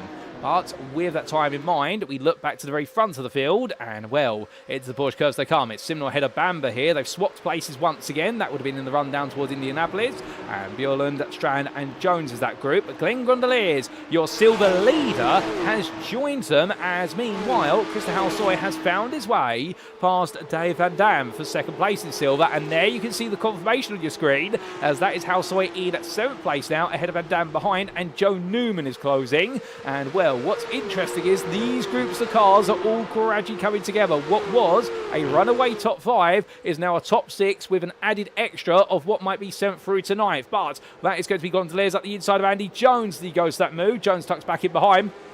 And right now, Glenn Gondoliers, I think he's trying to move his way forward in this group. It's not because he wants to win. It's hold up a second. Dave Van Dam runs out wide there. And, well, he's gone completely out onto the gravel. Was he aided on that adventure, or did he just simply make a mistake of his own doing? We're not quite sure. But his opportunity to finish on the podium here in the silver class may just have been scuppered with 2 to go, because he tucks in behind Nick Clemens. Matt Spurrell is now there, and Spurrell's journey up the field is absolutely incredible. Simon Bamber's into the wall. Bamber's gone round on the exit of the Dunlop chicane. The cars hit the barrier. How on earth did that happen? We're going to find out, ladies and gentlemen, because we've got some replays coming up, starting with what happened to Dave Van Dam. So this was, at the time, your 3rd place silver drive, making his way through the forward chicanes. As he did so, well, lost the rear of the car there, coming through turn 32, and almost went to the barrier, but caught it very well, and that's how Spurrell managed to get past him. Meanwhile, this happened for Simon Bamber only moments later, coming up into what was turns 2 and 3, battling hard there with Simnor, and, well, as he made his way for the switchback, tried to get the power down, tiny tap there with Simnor's car as he tried to get an overlap, and he went to the barrier there, and, well, that's going to be a difficult one for the stewards to call. Bamber will be furious at that, but on reflection, I think what he also realises is that he didn't quite have the overlap, so I think it was 2 converging cars in the end, and unfortunately for Simon Bamber, he's bounced off of it like a rubber ball, and Richard Simnor right now probably didn't really feel it, to be fair, or at least the way he's driving the car shows he's not really feeling it, but understandably, I think he'll be getting out the car after the race and having a chat with Simon Bamber, and I think it'll be a polite one. I don't think there'll be swear words thrown at each other, or if they will, they'll be thrown in what will be glee. But as they make their way down towards the second of the chicanes, Kim Bjorlund right now looking around the outside there, and right now the Sim Racing Norway driver, well, he's been very interesting. I would argue your number 88 driver has been a dark horse of this race. He's actually been quite passive all the way up until this point, and I wonder whether he's taken the focus, which has been keeping the group, don't fight anyone too hard here, just try to work with the drivers. Now he's at the front of the group. Obviously, everyone's playing the game now of let somebody else be the leader for a little bit, not to fuel save necessarily, but because they don't want to bring anybody else into this battle. But it does seem as though the 88 driver right now might just be thinking about the bigger picture here, and it's actually working to his advantage. Glenn Gondoliers fighting with Andy Jones. Gondoliers in what is the yellow and black machine on the left of your picture for Pegasus Sim Racing, as on the right, that is going to be none other than Andy Jones with ECW Racing, the all-yellow car with the red type text on the lower bumper. But as they roar the way next towards what will be Indianapolis, and Gondoliers right now just keeping it together, and I can tell we've got a lot of fans of Glenn Gondoliers here, as we do say hello to Ivan Sander, who cheers him on, and as our drivers further behind look to try and play catch-up. David Dam right now in a car that's definitely absolutely fine bodywork-wise. It's just a bit of a scare. Well, he tucks in behind Mikey Pollard as Nick Clemens rides the back of him, and Oscar Berntsson as well. Still has Emma Ryu for company, and Berntsson right now, it's just not coming forward. He has got a bit of damage on the rear bumper of the number 35. That may help explain some of his difficulties, but this definitely has been a second race a day here, where there'll be question marks asked in the Ice Cold Racing Garage afterwards as to why it's gone wrong, and I suspect the opening lap battling, and indeed the battles and the laps afterwards, are a big explainer of that. all the way towards the back of the field. Berntsson and Rob van Hoot are fighting. Meanwhile, they make the way down towards Indianapolis as well. They fight over 14th place in the silver class and some last of the points. Albeit there might just be 1 or 2 points here, but every point is precious and valuable. And right now, Sieber holds onto that as Van Hoot on the back of him. He has with the quicker driver all day. However, Berntsson has been keeping it together. And, well, both drivers have had their ups and downs. But right now, they're on and up because they're both enjoying this good little battle as they exit the battle at Arnage. Back to the front of the field we go then, because we've got one more lap to come, and Richard Simnor has got back ahead of Kim-Andre Bjorland in the run to the Porsche curves. But this is now all about positioning going on to the final lap, because there's one more Tour of Le Mans here today for round number 3 of the championship, and in the 30-minute feet race, will it be Simnor, will it be Bjorland, or will it be Matt Strand? Out of those 3 names, one has taken a win this season. That's Strand taking the win, of course, in the feature race at Miami. Meanwhile, Simnor and Bjorland have yet to take a win, and therefore they'll both be very eager to do so and bring parity to what is that gold championship. But Strand will have our ideas here, with the difficulties of Berntsson meaning he could potentially gain some ground back today on this extensive championship campaign. Silver class leader Glenn Grondeliers, he's in 4th place ahead of Andy Jones, and Krista Halsoy is moving forward here, so don't think that it's all over Grondeliers. He's still got to deal with this man for Track 6 Racing, who right now definitely wants a shot at this, and Grondeliers would love to make it what would be 3 wins in 4 races, but Halsoy will have his own aspirations to take his first win of the season in a race that definitely has had plenty of exciting moments, but I think we're still due at a few more. So as I try to make the way down the Mulsanne at the first part of it this time, Bjorland and Simnor side by side, and immediately Bjorland gets ahead there with the overspeed. Simnor's not going to fight it initially. Right now, we've still got another 2 long straights to go before we do get to Mulsanne corner, and it's on the exit of that corner where suddenly being the lead car is going to become important in the run towards Indianapolis. So all this is just about positioning against each other right now, ladies and gentlemen. Hold a deep breath here, because we're going to be building up gradually. You can tell everyone right now wants to run nose to tail. Nobody necessarily wants to pull ahead. Nobody wants to be that lead car. As Simnor in the end just rides on the back here of Bjorland, heading onwards. We look back from the rear of where's the DCW racing car. A bit of a tap, and Bjorland will hold his position at the head of the pack. But when they make their way through this chicane, presuming everybody gets it right, the field just gets that little bit closer once again. And right now you do have a grand total of 6 cars separated by only 2 seconds. It is tight, it is close, and it could be anybody's win at the end of this, but more straightway to come first. And now, as they get ready for the Mulsanne hairpin, this is where a bit more positioning becomes important, as Krista Halsoy, in fact, has dropped further back. I think Halsoy's had a slowdown to serve. That's going to put him quite far back, as Grondeliers still fights Andy Jones. But remember, Grondeliers does not need to beat any of the 4 cars in front of him to be the silver winner. All he's got to do is keep the man who is behind him still. But now, here comes Bjorland, looking one way, then the other. He signals the virtue, which is this is now the run down towards Indianapolis. It's the most important run on this final lap as they roar their way upwards of 160 miles an hour here. And Richard Simnor getting closer and closer, little by little, building up the speed as he looks around the outside. He's going to go over it into the corners, surely, as the tree line obscures their entry. Here he is. Simnor goes outside to inside. He gets it stopped on a dime, and he takes the lead back in the race. Now will Bjorland have a run in towards our large corner, and he's going to go to the outside immediately. Simnor's not going to fall for it, surely. No, he won't. He defends it right in the middle of the road and says to, I've seen that one in the books before, as Andy Jones fights with Matt Strand, and Grondeliers and Halsoy get a little bit closer. Grondeliers is still 9 tenths ahead of Halsoy, but Halsoy is back on the warpath now as they make the way up towards what with the Porsche curves. Simnor Bjorland again, as Bjorland's going to look around the outside. This is the last long stretch of road, and Bjorland right now has got the hardest task to do, which is to outbrake Simnor in towards the Porsche curves. Here they go 2 wide on entry, behind it Strand and Jones as well. Strand gets ahead of Jones, but Simnor right now can't shake off none other than Bjorland, who's there. He's there on just about as they roar their way past the camera, and Simnor's behind. Simnor's fallen behind Bjorland as they make the way now in towards the Corvette curves here. Has Bjorland done enough? Can he hold on just for another 4 corners after this sweeping left-hander? He's got to keep it within track limits. They do so then. Nobody wants to spoil their race with a slowdown right at the end. And right now it's a run all the way towards the 4 chicanes. Strand hold of Jones just about. They're 2 wide in towards the braking zone for this first of the 2 chicanes. But it's going to be Strand and Jones who are left behind for a brief moment, because for Kim-Andre Bjorland, well, a dream here to win at Le Mans. It's going to become a reality as he leaves the final corner. Bjorland does it. He wins at Le Mans ahead of Richard Simnor, who takes the runner-up spot.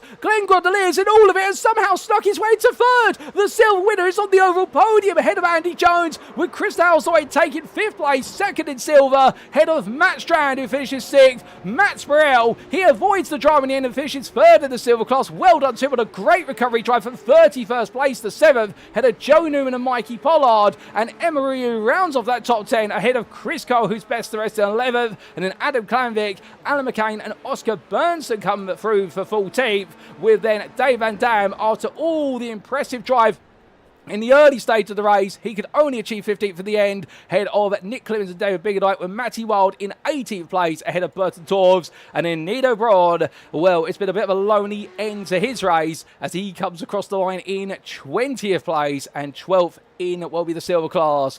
Ben Sieber, he makes one for us. Into the pit lane has come Rob Van Hout with a black flag to his name. So that's going to put him behind Sieber, who crawls the line in the end with some damage on the car. But he will take 21st. And we've still got one more car to come, ladies and gentlemen. Here it is. It is Aaron Herbert, who gradually makes his way around. We'll see him to the finish. And then we've got a replay to take a look at, ladies and gentlemen, because yes, we did have to focus on the race winner of Kim-Andre Bjorland. But we need to know what happened for 3rd place, because Glenn Gondolier finishing 3rd was not on our bingo card here at Le Mans in the very last lap, but he's managed to make it happen, and Matt Strand has fallen all the way to 6th. Well, we'll get a replay of that as we see Herbert across the line here, making his way through in the number 3, and it's been a challenging day for the privateer. But to be fair to him, he has not given up, and that's what it's all about.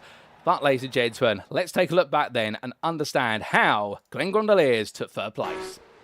So it was into the chicane then, right at the end, and you will see that Jones and Strand fought incredibly hard. There was contact between the two of them as they made the way through, and they both elbowed each other off the road, and Gondoliers just crept through at the end to steal both places off of them, and Halsoy came through to steal what's an extra place off of Strand. You couldn't make it up. This was the on board for Gondoliers as he made his way in. Jones on the right, Strand on the left, and 2 wide through the first chicane, 2 wide into the second chicane, and in the end Strand went all in for it, and Jones fell for it off the road, and well, Gondoliers just simply said, well, if you're both going to take each other off the road, I'll just simply take the place. Thank you very much, guys. And that was it, ladies and gentlemen. What an ending. And Pim's Plays Games says it absolutely perfectly there. Unreal ending. And indeed, ladies and gentlemen, like all good things, they must come to an end. But let's take you through those provisional results subject to Eddie Stewart's inquiries. And here they are. Goodness me, what a pair of races we've had today. And in the end, after 30 minutes of absolutely sensational, scintillating racing action here, indeed, I could get the whole thesaurus out right now for adjectives like this all night long. Kim-Andre Bjorland taking the win overall and in the gold class, his first win of the season for Sim Racing Norway, ahead of DCW Racing Blues Richard Simnor. And Simnor in the end will be gutted not to have taken the win, having fought so hard with none other than Simon Bamber, but then Bjorland found his way through, keeping himself silent until it mattered most, and that's when he shouted the loudest. Glenn Gondoliers, meanwhile, his focus was on the silver win, but he's also managed to sneak his way into another overall podium, adding to his overall 3rd place podium in the feature at Brazil. 3rd place and feature races of Glenn Gondoliers seem to be a magical combination, but the Pegasus Sim Racing driver now has 3 wins in 4 races. What an achievement from him. Andy Jones took 4th there for DCW Racing Blue, in the end beaten to the post by Gondoliers, but still ahead of Matt Strand. But between those two, it was Krista Halsoy in 5th place there for Tractics Racing 9 that today. A huge haul of points has come his way with a brilliant 2nd place drive in the silver class. Matt Strand will be gutted to finish 6th for Ice Cold Racing, powered by Maxim Racing. 9 that today. It could have been a podium, but still some good points on the board, and he'll know that his championship rival Oscar Berntsson has lost out severely, because between the two of them there's plenty of drives, including Matt Sprell, one of the heroes of this feature race, coming all the way through from 31st to 7th. Well done to the HRT Nexus Racing driver who finished on the silver podium. Joe Newman took 8th there for Empire Motorsport, ahead of Mikey Pollard, with the film BIL.NO Ferrell Sport Racing driver in the end settling for 9th, ahead of Emma Ryu, who completed the top 10 for ERR by the organisation. 11th went the way in the best of the rest accolade for Chris Cole there, the privateer, who ended today on a high after the difficulties of the sprint. Ahead of Adam Klanvik, who came through from 30th to 12th there. Wasn't quite able to replicate the heroics of Matt Sprell, but still a good effort for the Ice Cold Racing driver, and 9 that's been able to salvage him some key points. Alan McCain took 13th for Iris Esports, ahead of Oscar Berntsson, who struggled in the end. I think some damage picked up in the opening couple of laps really blunted his charge after the win in the sprint, and the number 35 driver there will be looking back at that after the racing, with Dave Van Dam there at one one point contesting the podium, if not the silver win. 15th it was in the end, unfortunately, after a trip to the gravel at the Ford chicanes. The GT3 Dave driver from the Netherlands was then followed up by the Britons Nick Clemens and Dan Biggerdijk, with Matty Wild, Burton Torfs and Nido Braun completing your top 20. And outside that top 20, 21st, it was Ben Siebert ahead of Aaron Herbert, with Rob Van Hoot in the end rounding off your lead lap finishers in 23rd. It was a lap down for Fabrizio Penzo, as it was for Simon Bamber, who retired, unfortunately, after that contact with Richard Simnor at the Dunlop chicane. And we did see 2 laps down in retirements for Alexandre Longju, and 3 laps down there for Josh Boot, Mark Collicott and Ollie Pimley. And then, unfortunately, commiserations for earlier retirements in the race for Patrick Falconer and Daniel Shilcock. Oh, goodness me, ladies and gentlemen, what a way to wrap up our racing here at Le Mans for round number 3 of the Race by Wire Porsche Cup Season 1, sponsored by Energise Virtual Solutions. But the good news is, whilst our racing has come to a close, this broadcast does not, because coming up in about 5 minutes' time will be post-round interviews with our volunteer drivers. Don't go anywhere, you won't want to miss them. We will be back very shortly, ladies and gentlemen.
Alrighty, ladies and gentlemen, without further ado, it is time for our post-round interviews for this evening, and we're going to kick off by speaking to other drivers in the silver class. It is none other than Krista Halsoy, who joins me in the interview room. Good evening to you, Krista, and well, what an evening of racing it has been for everybody, including yourself. Qualifying, it didn't look so strong start to the day, but a 5th place in the sprint and a runner-up spot in the feature. You must be absolutely pleased with how you've come out the other side of Le Mans. Oh yeah, considering quali, which so can we forget that quali even happened, because that was terrible. No, the race, man, it was chaos at the beginning of the race, and then I kind of screwed myself a couple of times as well in the main race. But yeah, no, it was very sweaty. I really like this combo. Le Mans has quickly turned into one of my favorite tracks. I always thought I would never like it because it sounds so boring in theory, right? Just full throttle for so long. But the actual technical parts on this track are fantastic, and especially in this car. Oh, indeed. Well, your technical admiration for Le Mans definitely came in handy. We will jump over what happened in qualifying, because like you say, a bit of one to forget. Let's talk about the race. So, the sprint race, of course, making our way uphill from your perspective. It all goes a bit wrong under the Dunlop Bridge. Where did you find yourself in all of that? You know, I haven't gone back and looked, but I think I dropped from 11th to either 15th or 16th or something at the beginning, and then I got shunted again. Actually, I don't know if it was contact or if it was netcode, but I had a second hit at some point later, which I think cost me one more position. And from there, I was like, okay, let's just, dig down and try and avoid whatever happens. And then almost every single lap, there was some major event, yeah, including the drivers ahead. So I ended up getting a few positions for free just because of incidents. So I mean, I'll take it, but it's unfortunate for those that are involved. Managed to dodge most of it, fortunately. Or indeed, quite a bit of difficulty for those involved, like you say, but the flip side of the coin being that by avoiding it, you're able to gradually move your way up the order, and come the end of the sprint, it was 12th place overall and 5th in class. I do have to ask, of course, given the length of the sprint being only 12 minutes or a total of 4 laps, did it feel a much shorter race than it normally would in our sprints, or did it still feel it was 12 minutes and you had a bit of time to deal with things? So we actually, or Daniel and I talked about it. We were on the 3rd lap, and we were both like, wait, this isn't white flag. So it did feel like it was a bit longer, which meant we could try and make up some more ground. But no, even the sprint race around here, I think actually was a very decent duration. And there was, at least for what I was involved in, there was a little bit less carnage than is potential in very short races. And I think people have a different mentality with this track, given there's relatively many overtaking opportunities, apart from, ironically enough, on the straights here, because we're hitting VMAX in the car. So if you're car number 2 or further back in a draft train, you can't actually overtake. Oh, indeed. Like you say there, with the fact you have to be quite decisive on your potential overtakes, but there are so many overtaking places to go for those moves. But coming away from the sprint then, and that consideration of an extra lap, coming into the feature, 12th on the starting grid, just outside the top 10 inversion. But at the start of the race, a bit of a calmer start, at least for the top 15 or so, and you're able to settle into this one a bit more comfortably. Yeah, that was, again, the usual small nudges and elbows at the beginning of a race, but that's part of it, and especially in the Porsche Cup. But yeah, no, I was able to settle in relatively quickly, and then started finding decent pace, and tried to even work with a couple of guys, and I got pushed a bit myself. So we managed to just make our way up, and again, dodging some free cars, and had a really good run all the way up to last lap. Where I got a really weird bounce coming out of the second Mulsanne chicane, and I just slowed the car down. I didn't want to risk spinning out in trying to chase down Glenn. So it could have been maybe a bit closer than it was, but I mean, it was close enough. I think we were inside half a second or so crossing the line. So that was fun. Oh, indeed, it was absolute madness, no doubt about it. And like you say, a lot of fun. And with regards to, obviously, the bounce was very unfortunate, but just running in that pack of cars, I mean, it was an intermingling of silvers and golds as well. How did you find that? Because, of course, the two classes, there's no value in you beating a gold driver other than a bit of bragging rights, perhaps, but you've sort of got to work together to get yourself closer to the next silver driver, but they also want to get ahead of you because they've got their own gold drivers to battle. How do you negotiate it at, only 170 plus miles an hour on the straights? Well, you hope that we can, sync brains and be like, okay, this is the smart move, and let's try and do this. I had a little, or myself and Joe tried to initially. I think both of us wanted to lead and see which one was quicker to try and catch up the lead group. And we settled in because we both had damage. And I think Joe was happy enough with settling behind me as I had slightly less damage. So we could achieve slightly higher top speed down the straights. And I think we were fairly even the rest of the track. But it's difficult because, again, Glenn was fighting people in the top 4 or top 5. And it's very clear he was wanting to use a gold as a buffer between myself and him, and I probably would have tried to do the same thing even at the cost of time, because it's worth losing a little bit of time if you can add the buffer of a car. Oh, completely. I appreciate the insights there, and I'm sure many tuning in will be grateful for that, to understand, of course, different classes trying to use each other to the mutual benefit of moving forward and holding positions. But in the end, whilst you couldn't quite perhaps capture that win, that first win of the season, elude you just that little bit longer, a podium, a well-earned one at that, and with it, a nice haul of points coming out of Le Mans. So what's next for yourself when we head to Road Atlanta in a week's time? Well, hopefully I can do well at Road Atlanta too. It's another track I like. There's more tracks I like on the schedule, I think, this season than last season in the GT3s, where I think I told you it was mostly tracks I didn't like, apart from the final round. So I'm quite looking forward to that. Other than the Porsche Cup car is quite a challenge around Road Atlanta, because some of the curbs there, and with the current front suspension on that car, can mean a rather significant amount of the lap you do on one or no wheels. See. Well, we did see a lot of bounciness, shall we say, with regards to the Porsche today, and, well, you never know, that might be looked into in terms of the way the Porsche is set up in general before we do head to Road Atlanta. But still, hopefully one or no wheels on the road, we'll see you have fun at our next circuit in the calendar. And as we get ready to let you go, Krista, is there anyone you'd like to give a shout out or a thank you to live on the broadcast tonight?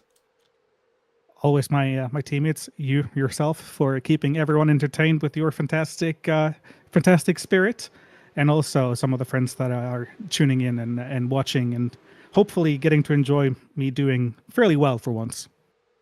Oh, 100%. Well, I'm sure they're all over the moon, and we've definitely loved to see you give it your all today, Krista. You've deserved it with those results. Well done once again, and thank you for joining me in the interview room. We'll see you at Road Atlanta in a week's time. But until then, my friend, have a great rest of your evening. So here and there, ladies and gentlemen, we're very happy, albeit I think a little bit exhausted, but I wonder if he's still coming down off the height of adrenaline. That was Krista Halsoy, the silver class driver in Tractics Racing. He's always such a joy to talk to them, really giving us the insights. Firstly, just putting a line for his qualifying session. He says, doesn't want to talk about it. It's a qualifying session he doesn't want to remember. It just didn't go right. However, the sprint race at the start, it all went so wrong for so many drivers under the Dunlop Bridge, but for Krista, he was able to just segue his way through it in the end and started to pick up some rapid ground. And with other drivers falling off as the sprint race went on, he was able to make that progress, so already halving the deficit from 10th to 5th in silver class. In the feature race, meanwhile, well, it's a much more standard start, we could say, for at least the top 15. And for Krista Halsoy, he went to work very gradually and making his way up the order, kept himself out of trouble, and then worked to the mutual benefit of both the gold and silver drivers around him of moving forward, and got his way up to second. But as you mentioned there, it didn't quite go right for what was the hunt for first place. But still, taking second, he's definitely delivered well. And going to Road Atlanta, he fancies his chances there as well once again, going from the strategic nuances of what has been a Le Mans to a circuit that's very much more on rails, and it's all in or nothing. But still, for Chris Soy, you'll be certain he's going to give it his all there. But with that, ladies and gentlemen, we've got more interviews to come. Coming up next, we head to the gold class, but who to talk to, you'll have to wait and find out.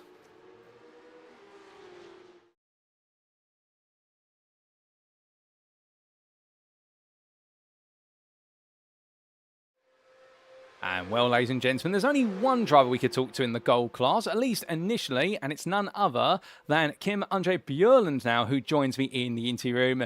Kim, welcome to the interview room for the first time this season, and well done to you for your first win of the series, plus also his first podium in race number 1. I mean, surely you couldn't have asked for more today. No, this was great. Only thing I could have been a bit more prepared and not have as much slowdowns, but it all went very good at the end anyway, so... Oh, indeed. I mean, slowdowns do get in the way, of course. They always do, and they're a little bit annoying. But the flip side of the coin, of course, being the fact that you definitely gave us plenty of cinema to enjoy here today. Let's talk a little bit about qualifying firstly. 5th overall, 4th in the gold class. Were you happy with your qualifying session? Yeah, I think I was. I can't remember now. I think it was almost everything I could get out of it. I think I had one small mistake. Yeah, before the long straight. So I lost some time there, but it was all in all very good. Well, a good qualifying session set you up nicely. And going into the first race, I mean, it all unfolded a bit poorly for a lot of drivers behind you at the start. However, you're able to avoid any of the chaos. And the sprint race, quite a straightforward racing for 3rd place. Although at the speeds yourself and the DCW drivers were getting to, I can imagine you were hoping for perhaps just an opportunity to take the win. I knew it was hard to get Oscar at the sprint race, but I got a slowdown in the first chicane, so fell a bit backwards. But I find some way to get through again, so it was okay. Well, and just on the back of that, when you do get those slowdowns, for our viewers tuning in at home, I mean, obviously, this is one of those circuits where every mile an hour you lose on any straight or acceleration zone, it's going to feel horrendous by default. But, I mean, how do you manage it as a driver? Because in your head, you must be thinking you can't afford to slow down because you're going to lose the draft of the cars in front. I try to eke it out as much as I can and try to take it in the braking zone, but it's not always possible, so yeah. All fair play. Well, using those braking zones as best as you could, and in the end, you did achieve what was your first podium of the season, that 3rd place in the sprint. So quite a big result. Did that leave you perhaps fancying your chances going into the feature race? Yeah, I knew. I didn't knew, but if I could get away from Oscar and who was second again in the first race, I can't remember. But if I could get away from them at the start or at the early stages of race 2, I knew I had some opportunity to get the win, but when I lost the draft, I wasn't really sure if I could get into it again, but I started fighting in the lead, so good for me, I guess. Oh, indeed. And speaking of the driver who started second, that was, well, the driver who finished second in the sprint, that was none other than Josh Boot. And there's a few stories in that which I'd just like to quickly cover. Firstly, obviously, Josh Boot's retirement from the race after his difficulties, that promoted you a place, and all the fighting as well that brought you back in. Were you surprised with the way things went?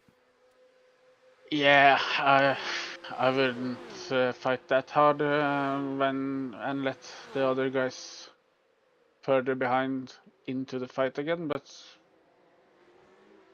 they do what they want and I do what I want, so... Oh, 100%. But speaking of fighting then, final lap, yourself and Richard Simnor, the two of you, you keep it quite peaceful for the Mulsanne straight, and then as soon as we come out of Mulsanne corner and head towards Indianapolis, it's full-on madness between the two of you. I mean, what was that like from your perspective? It was fun. I know I can race hard with Richard because I have raced with him earlier in some other leagues, so I know where I have him, and he knows where he have me. So we could really push hard against each other. So it's fun. I had a big grin on my face the whole last half the lap. Oh, that grin, definitely well earned. And coming out the final quarter to see that checker flag and your first win of the season, I mean, just take us through the emotions as you cross the line. I was banging in the table beside me and screaming. Oh, goodness me, that's absolutely brilliant to hear. And those emotions are definitely what we love the racing for. Well, Kim, now that you've taken your first win of the season and a huge haul of points coming into what is our almost midway point in a way, next up is Road Atlanta. What can we expect from you there? I'm not sure. It depends how much practice I get to do before the race. I need more practice at that track. I didn't practice at all for this track, so Well, yeah. Go on, after you. It really depends on how much practice I get on. What was it? Road America, Road Atlanta, Road Atlanta. Road Atlanta. It depends on how much practice I get, and then we'll see. Oh, fair play. Well, Kim, as we get ready to let you go, and we'll see you, of course, at Road Atlanta in a week's time, is there anyone you'd like to give a shout out or a thank you to live on the broadcast tonight? Of course, the guys keeping this league, yeah, and you guys for streaming it, and my teammates. Oh, fair play, Kim. Well, thank you for joining me in the interview room this evening. It's been an absolute pleasure to talk to you, no doubt about it. Well done on what has been a deserved double podium, including that win in the feature race. And we look forward to plenty more at Road Atlanta if you can get the practice in. But until then, my friend, have a great rest of your evening and celebrate the moment. Thanks.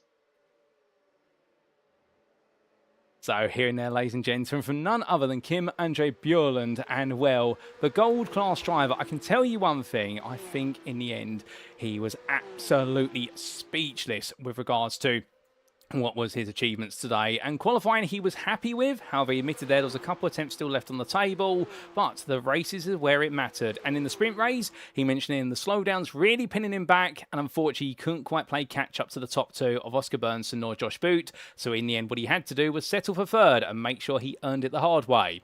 Then going into the feature race, well, some slowdowns early on held him back a bit there, and he was a bit shocked at that. However, what he was shocked more at perhaps was all the fighting that was going on in the lead pack, as we've seen some of it in the replay pictures here, that has brought him all the way back into contention. And at that point onwards, well, Kim Andre Bjørland did what he does best, which is get stuck right into the fight and go full attack mode. And in the end, well, on that final lap, he was grinning every step of the way, and the emotions poured out at the finish line. He's definitely earned that win. And well, if he can carry that on at Road Atlanta in a week's time, I suspect we may have another one of our big contenders for the Gold Championship well and truly identified. But with that, ladies and gentlemen, we've got another interview to come. We're going to be catching up shortly with one of our silver drivers again. But who's it going to be? We'll be back very shortly.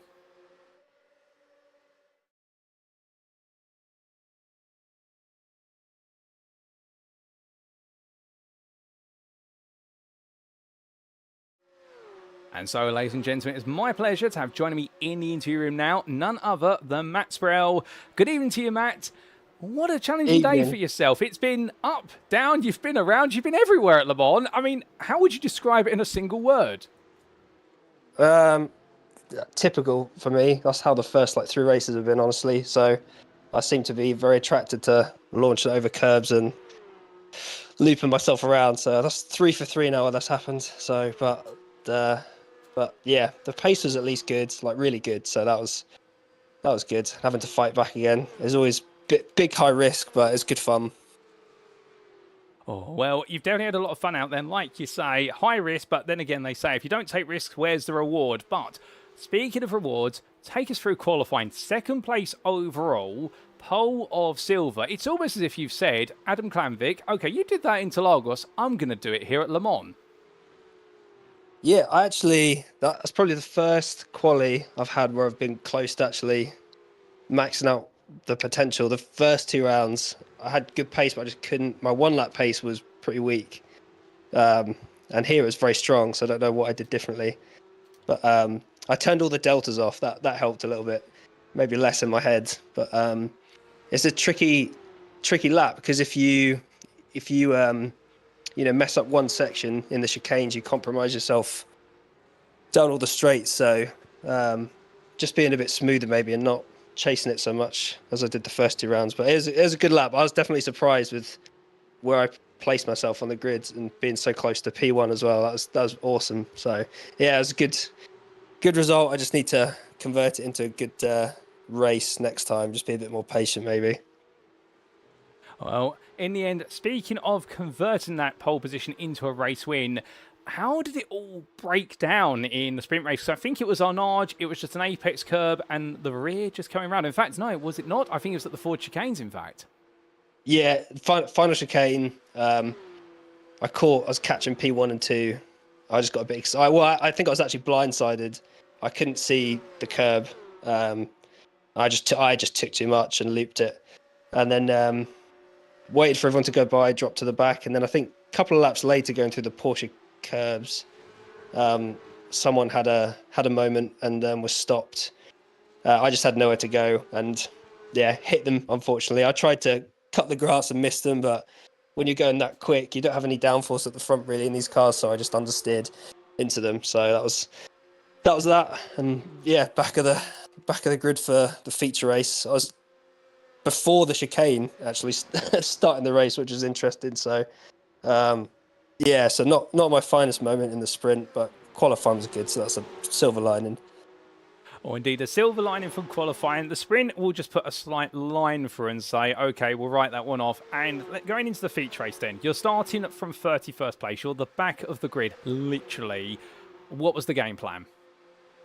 Well, there's no pressure at that point. So just first 2 laps, I just told myself to be very patient. Bring the tyres in slowly, because if you're too aggressive too quickly, you can hurt yourself later on. So bring the tyres in nicely and just pick people off when I could in the carnage. Just trying to lift and coast into each braking zone, trying not to build up too much temperature or send it down the inside of anyone too quickly. And as the field spread increased, then I could start to push a bit more. And I'd say the last 3 laps I could actually, we were down into like the 53s, and the pace was really good, but it was just a lot of traffic really until the last 2 laps. But it was good. I had a lot of good battles. I had a really good battle with Emma. Very difficult to pass. I think I only got past because of an off track. So, yeah, in terms of strategy, just being more patient than I was in the sprint race. That's definitely what I need to do going forward, because the pace is there. It's just the patience isn't there, I think. So. Well, the patience might be something to be worked on, but understandably, to be fair, when you're in the car and when you've got 510 horsepower sat behind you screaming, it's hard not to become impatient. But just on the back of that, of course, with the field, as you mentioned there, the field gradually spreading, did it surprise you perhaps, unlike the sprint race, for the first, what was approximately 10 minutes, we actually had the top 18 separated by no more than 10 seconds. So, in a way, it was almost follow the leader for the whole field. Yeah, I didn't know that actually. I was so far back, I couldn't even see 18th to begin with. So, but I could see sort of down the road. I wasn't sure whether there was like a breakaway group or whether it was all just follow the leaders. I could just see so many cars ahead of me. But yeah, it's surprising. It must have been fairly clean up the front, maybe initially. But yeah, it was good for me that the field spread wasn't that big, because that helped me. I think I ended up 5 seconds off the lead at the end. So yeah, that was a big help for sure, because if it had spread out much more, I'd have been way back there still. So Well, it helps out to a degree, but still, you had to do all the hard work and gradually making your way through. We saw you enjoy some good battles, as you mentioned there, with the likes of Emma Ryu, for example. And towards the very end, at what point did it perhaps click to you that you've actually come all the way through the field to finish third in the silver class? I didn't realise until after the race, because I think I was in 8th overall, and then I think I was actually 4th. In the final chicane, I think I must have been 4th. And then I think it was Joe, maybe, spun. He did what I did and spun at the final corner. So I didn't. I was just focusing on the lap time. I wasn't paying attention really as to what position I was in the silver class. So I didn't know until after the race. But no, it was good. So maybe that was for the best that I didn't know. I was on for a podium, perhaps. All fair play. Well, if the HRT Nexus racing team are listening right now, they might be saying to you, you know what, Matt, all your privileges to know where you're running in the race, they've been revoked to enable you to focus a little bit more on the racing. But, joking aside, a great result today and gradually building championship momentum despite the sprint race holding you back to a degree. What can we expect from you next week at Road Atlanta? Well, I think there's pretty decent curbs there again. So hopefully not another spin. I can't do 4 for 4. Surely that can't happen. But I haven't got that much experience there, so we'll see. But I mean, hopefully qualifying again. Well, that seems to be pretty crucial. And then if I can just ease into the race a bit more and even just concede positions if I have to, just to build a rhythm, because I think once I get in the rhythm, the pace is definitely very strong, but the field's very competitive. So once you get overtaken by someone, you're going to get jumped by 2 or 3 people, so that's hard to build a rhythm like that. So hopefully balancing the aggression with some patience next round. All fair. Well, we look forward to seeing whether you can find that balance when we do make our way to the US survey in a week's time. But as we get ready to let you go, Matt, is there anyone you'd like to give a shout out or a thank you to live on the broadcast tonight? Yeah, mate, actually, yourself. Like the commentary is fantastic. Like I've got a couple of friends that watch, and that really makes the stream what it is. So yeah, excellent job and keep it up. I don't know how you do it with all the chaos. So fair play, and yeah, thanks. Oh, it's my pleasure, Matt. And likewise, a big thank you to you for joining me in the interview room this evening. It's been a pleasure to catch up with you and find out the story behind yourself. And, well done once again on an incredible pole lap. Sadly, it didn't quite work out in the sprint, but a phenomenal recovery in the feature. We'll leave it there. But until next week, my friend, have a great rest of your evening. All right, cheers, mate. You too. So here and there from Matt Sporrell, and a bit jaded perhaps by the fact it could have been a much stronger night than what it was, but interesting, he's really already started to understand where he needs to work on his driving ability. It's not necessarily what he can do in the car, it's mentally, it's the patience he was talking about there, and if you can get the patience together, we'll understand with those little mistakes, such as taking too much curb coming out the forward chicane right at the end of the sprint race, which saw him deposed all the way from a chance of winning the sprint race in the silver class all the way to the very back of the field. Well, mistakes like that won't happen again. But in the bigger picture as well, the fact that in the end he focused more on the racing rather than worrying about the places really told a story in the feature race, and the fact that he came all the way through the field as drivers fell, battled, and also Sporrell just demonstrated how much pace he had. Well, it's definitely a sign right now that whilst it has been a very rocky start to his season, he's getting it together, and at Road Atlanta, I suspect if he can find this form once again, he's going to be right up there changing for the victories. And I wonder with the rest of the field know that right now the number 5 for HRT Nexus Racing and Matt Sporrell is definitely coming on strong. But with that, ladies and gentlemen, we've got one more interview to go, and this man has been waiting very patiently, let's put it that way, so let's not delay. We'll bring him in very shortly, ladies and gentlemen. We'll be back within the next 10 seconds.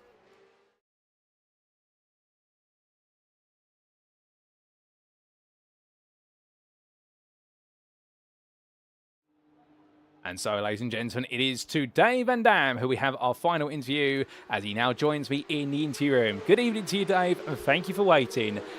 Dave, it's been your debut round. How has it been out there for you? Because it's been a solid set of results, but I can imagine you're a bit gutted perhaps at what could have been.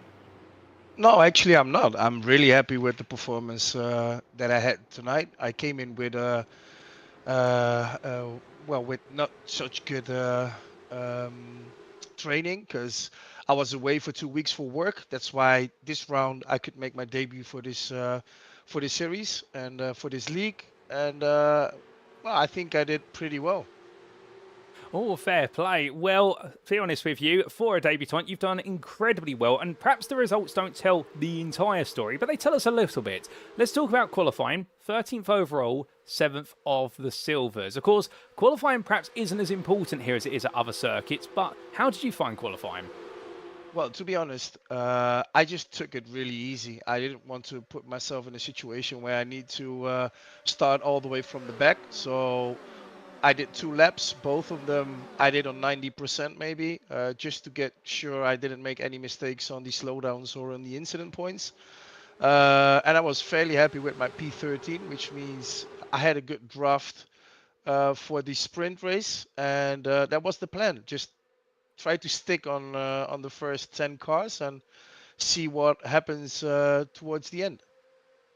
Oh, well, a fair plan. And going into the sprint race, we saw you execute that plan very well. Now, at the time, of course, most of the race, we did see you fighting for what was effectively around 4th to 6th place in silver. But as drivers further up the order started to fall, perhaps none other than Matt Sproul, who we spoke to only moments ago, when was the point you realised you were fighting for a podium place?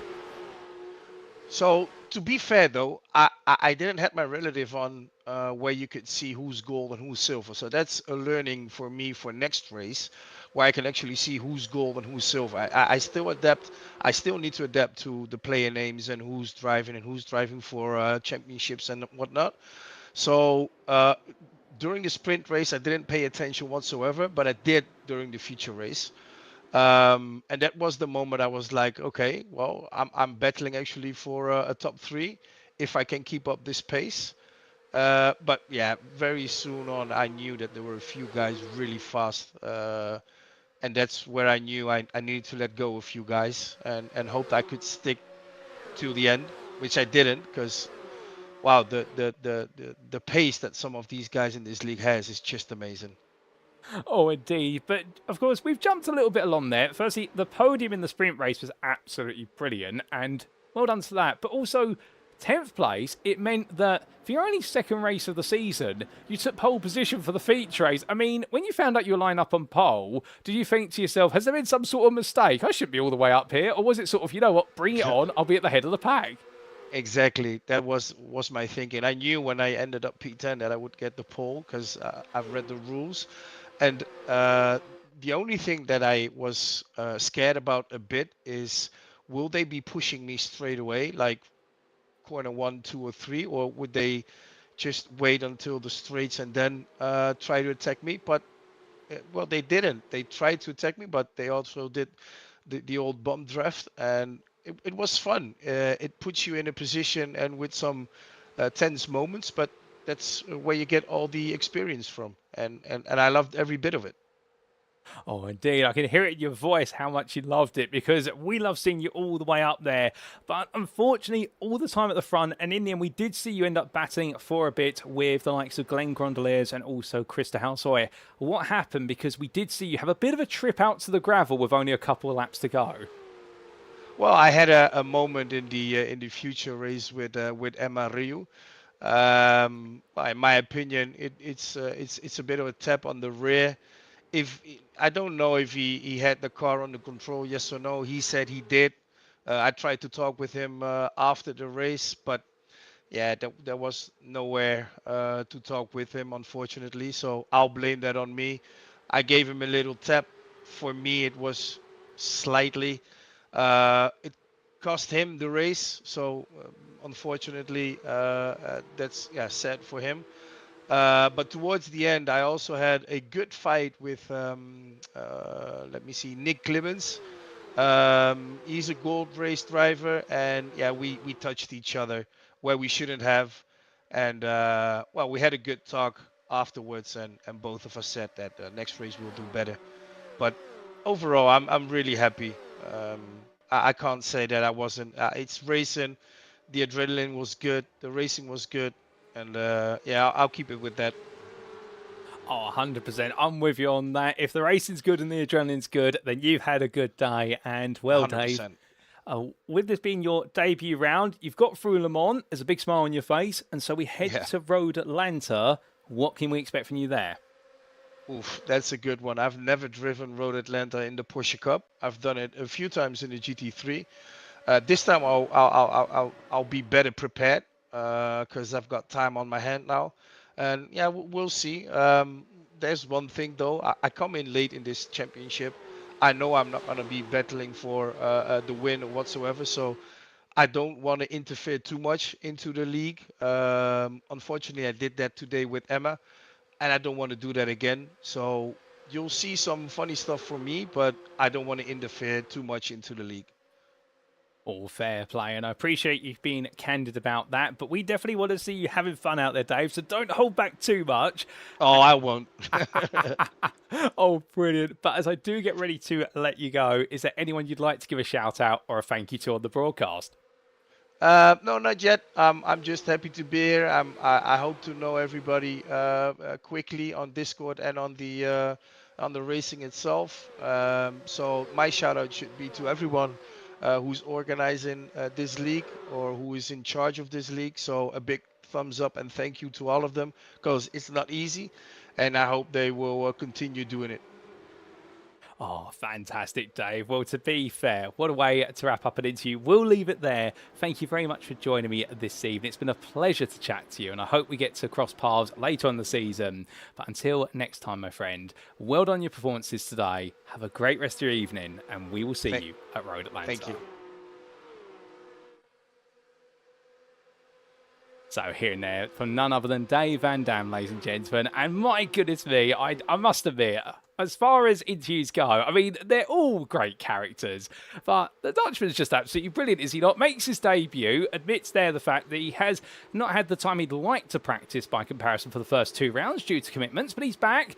And, well, he's just jumped straight into it and had an absolute blast. And, well, the triple free driver in the end enjoying himself as much as he has, and well, qualifying, very pleased with it, decided not to go too aggressive with his qualifying session, just wanted to make sure he got a lap on the board, and then going into the race, enjoyed a good old scrap, and moved his way forward in the end for what would eventually be 3rd place, and 10th overall as well, and sunny for him, it clicked very quickly, because he'd read the rule book as he said, that's pole position, and therefore, going into the feature race, we thought, right, bring it on, and have the whole field come at him, and well, he delivered, to be fair to David Dab. He gave us an absolutely brilliant set of battles and intermingled with the golds and silvers equally. I can tell you one thing, ladies and gentlemen, he's enjoyed himself. I think everyone's enjoyed having him out there on circuit, and well, we're all going to get to know him as the season goes on. And whilst he may not be planning to interfere too much in the big battles as the season goes on, given he is 2 rounds down the championship, I do hope we get to see him perhaps take some podiums, perhaps even a win this season, because right now with his spirit, I definitely think you could say he's got the spirit of the race by wire community absolutely summed up in a single interview, and well, we absolutely love to hear it. But we'll look forward to seeing how he progresses over the season. But until then, well, ladies and gentlemen, that's the conclusion of our interviews, and well, let's give you a quick recap of who we interviewed today. We started, of course, in the silver class with none other than Chris de Halsey for Tractix Racing. We had a lovely chat with him to kick off and got his insights on what have been some standout performances from him after a challenging qualifying session. Then we went to the gold class to speak to the man who took his maiden win in the feature race of Kim Andre Bjørlund. The emotions ran high for the sim racing Norway driver, but to be fair, he definitely deserves that high. And then in the gold class, we left all the way to the silver class because it was 2 silvers to wrap up our interviews. First up, it was Matt Spurrell for HRT Nexus Racing, who put it on pole with an absolutely incredible pole lap and 2nd overall. But the sprint, well, we didn't really talk too much about it other than it all went wrong, and therefore he's going to learn from it. And in the feature race, meanwhile, it was a recovery drive to be remembered for all the right reasons, and 3rd in class. Then we heard from Dave Van Dam, the GT3 driver, or the GT3 Dave driver, I should say. And, well, he definitely was one of our silver class stars today. Whilst he couldn't quite make it back-to-back podiums, he enjoyed himself out there and definitely made a brilliant debut that I think he's going to only add up to at Road Atlanta. So well done to all 4 of them for their brilliant driving abilities and indeed demonstrations over the course of today, and a big thank you to them all for joining me in the interview room, and we look forward to speaking to many more drivers next time out. But with that, it's now time for us to wrap up. Thank you very much for watching, and if you have enjoyed today's show and perhaps you're sat there right now wanting to know more about how you can be on the grid at Race by Wire or just wanting to join the community, well, for all that and more, we definitely recommend you join the official Discord. Invite link available on screen there. Indeed, you won't find a more up and coming and friendly sim racing community, and whilst we are based in the United Kingdom, we extend on an international scale with drivers as you've seen on this grid today racing from all the way from the US of A all the way through to mainland Europe. We'd also like to say a big thank you to our series sponsor, and that is none other, of course, than Energise Virtual Solutions, who title sponsor this series. And as a reminder, Energise Virtual Solutions is a software consultancy whose aim is to meet the demands of bespoke product services and development. Whether it's a completely new project or consulting assistance on existing projects, Energise Virtual Solutions will be working alongside you every step of the way. So if you'd like to know more and perhaps get them on board, we'll do head to energisevirtual.com to see more about their products and services. But with that, ladies and gentlemen, we turn our attentions to next time, and in a week's time we do not stop as we make our way into round number 4, and from the circuit you have to outlast we head to the American circuit you have to ride, because it'll be the roller coaster rider Michelin Raceway Road Atlanta where we continue the story. And what a story we've had so far. We've had a whole multitude of winners now across our gold and silver classes in the first 3 rounds, but can anybody bring sense and stability to our classes as we head into round number 4? Well, Oscar Berntsson would like to say he can do that in the gold class, but the results today may not have gone his way. And as for the silver class, well, even more names are taken to the top, but Glenn Grondeliers seems to be the man who is finally carving his path. Will it be that way come the end of Road Atlanta? We'll find out on Wednesday the 21st of January 2026, but until then, we have been at the Race by Wire Porsche Cup. I've been your host and commentator, Paul Walsh. You've been tuning in to a Paul Walsh production, and until next time, remember to stay safe, stay well, stay smiling, and most importantly, ladies and gentlemen, remember, like our drivers, to stay on track. Good night.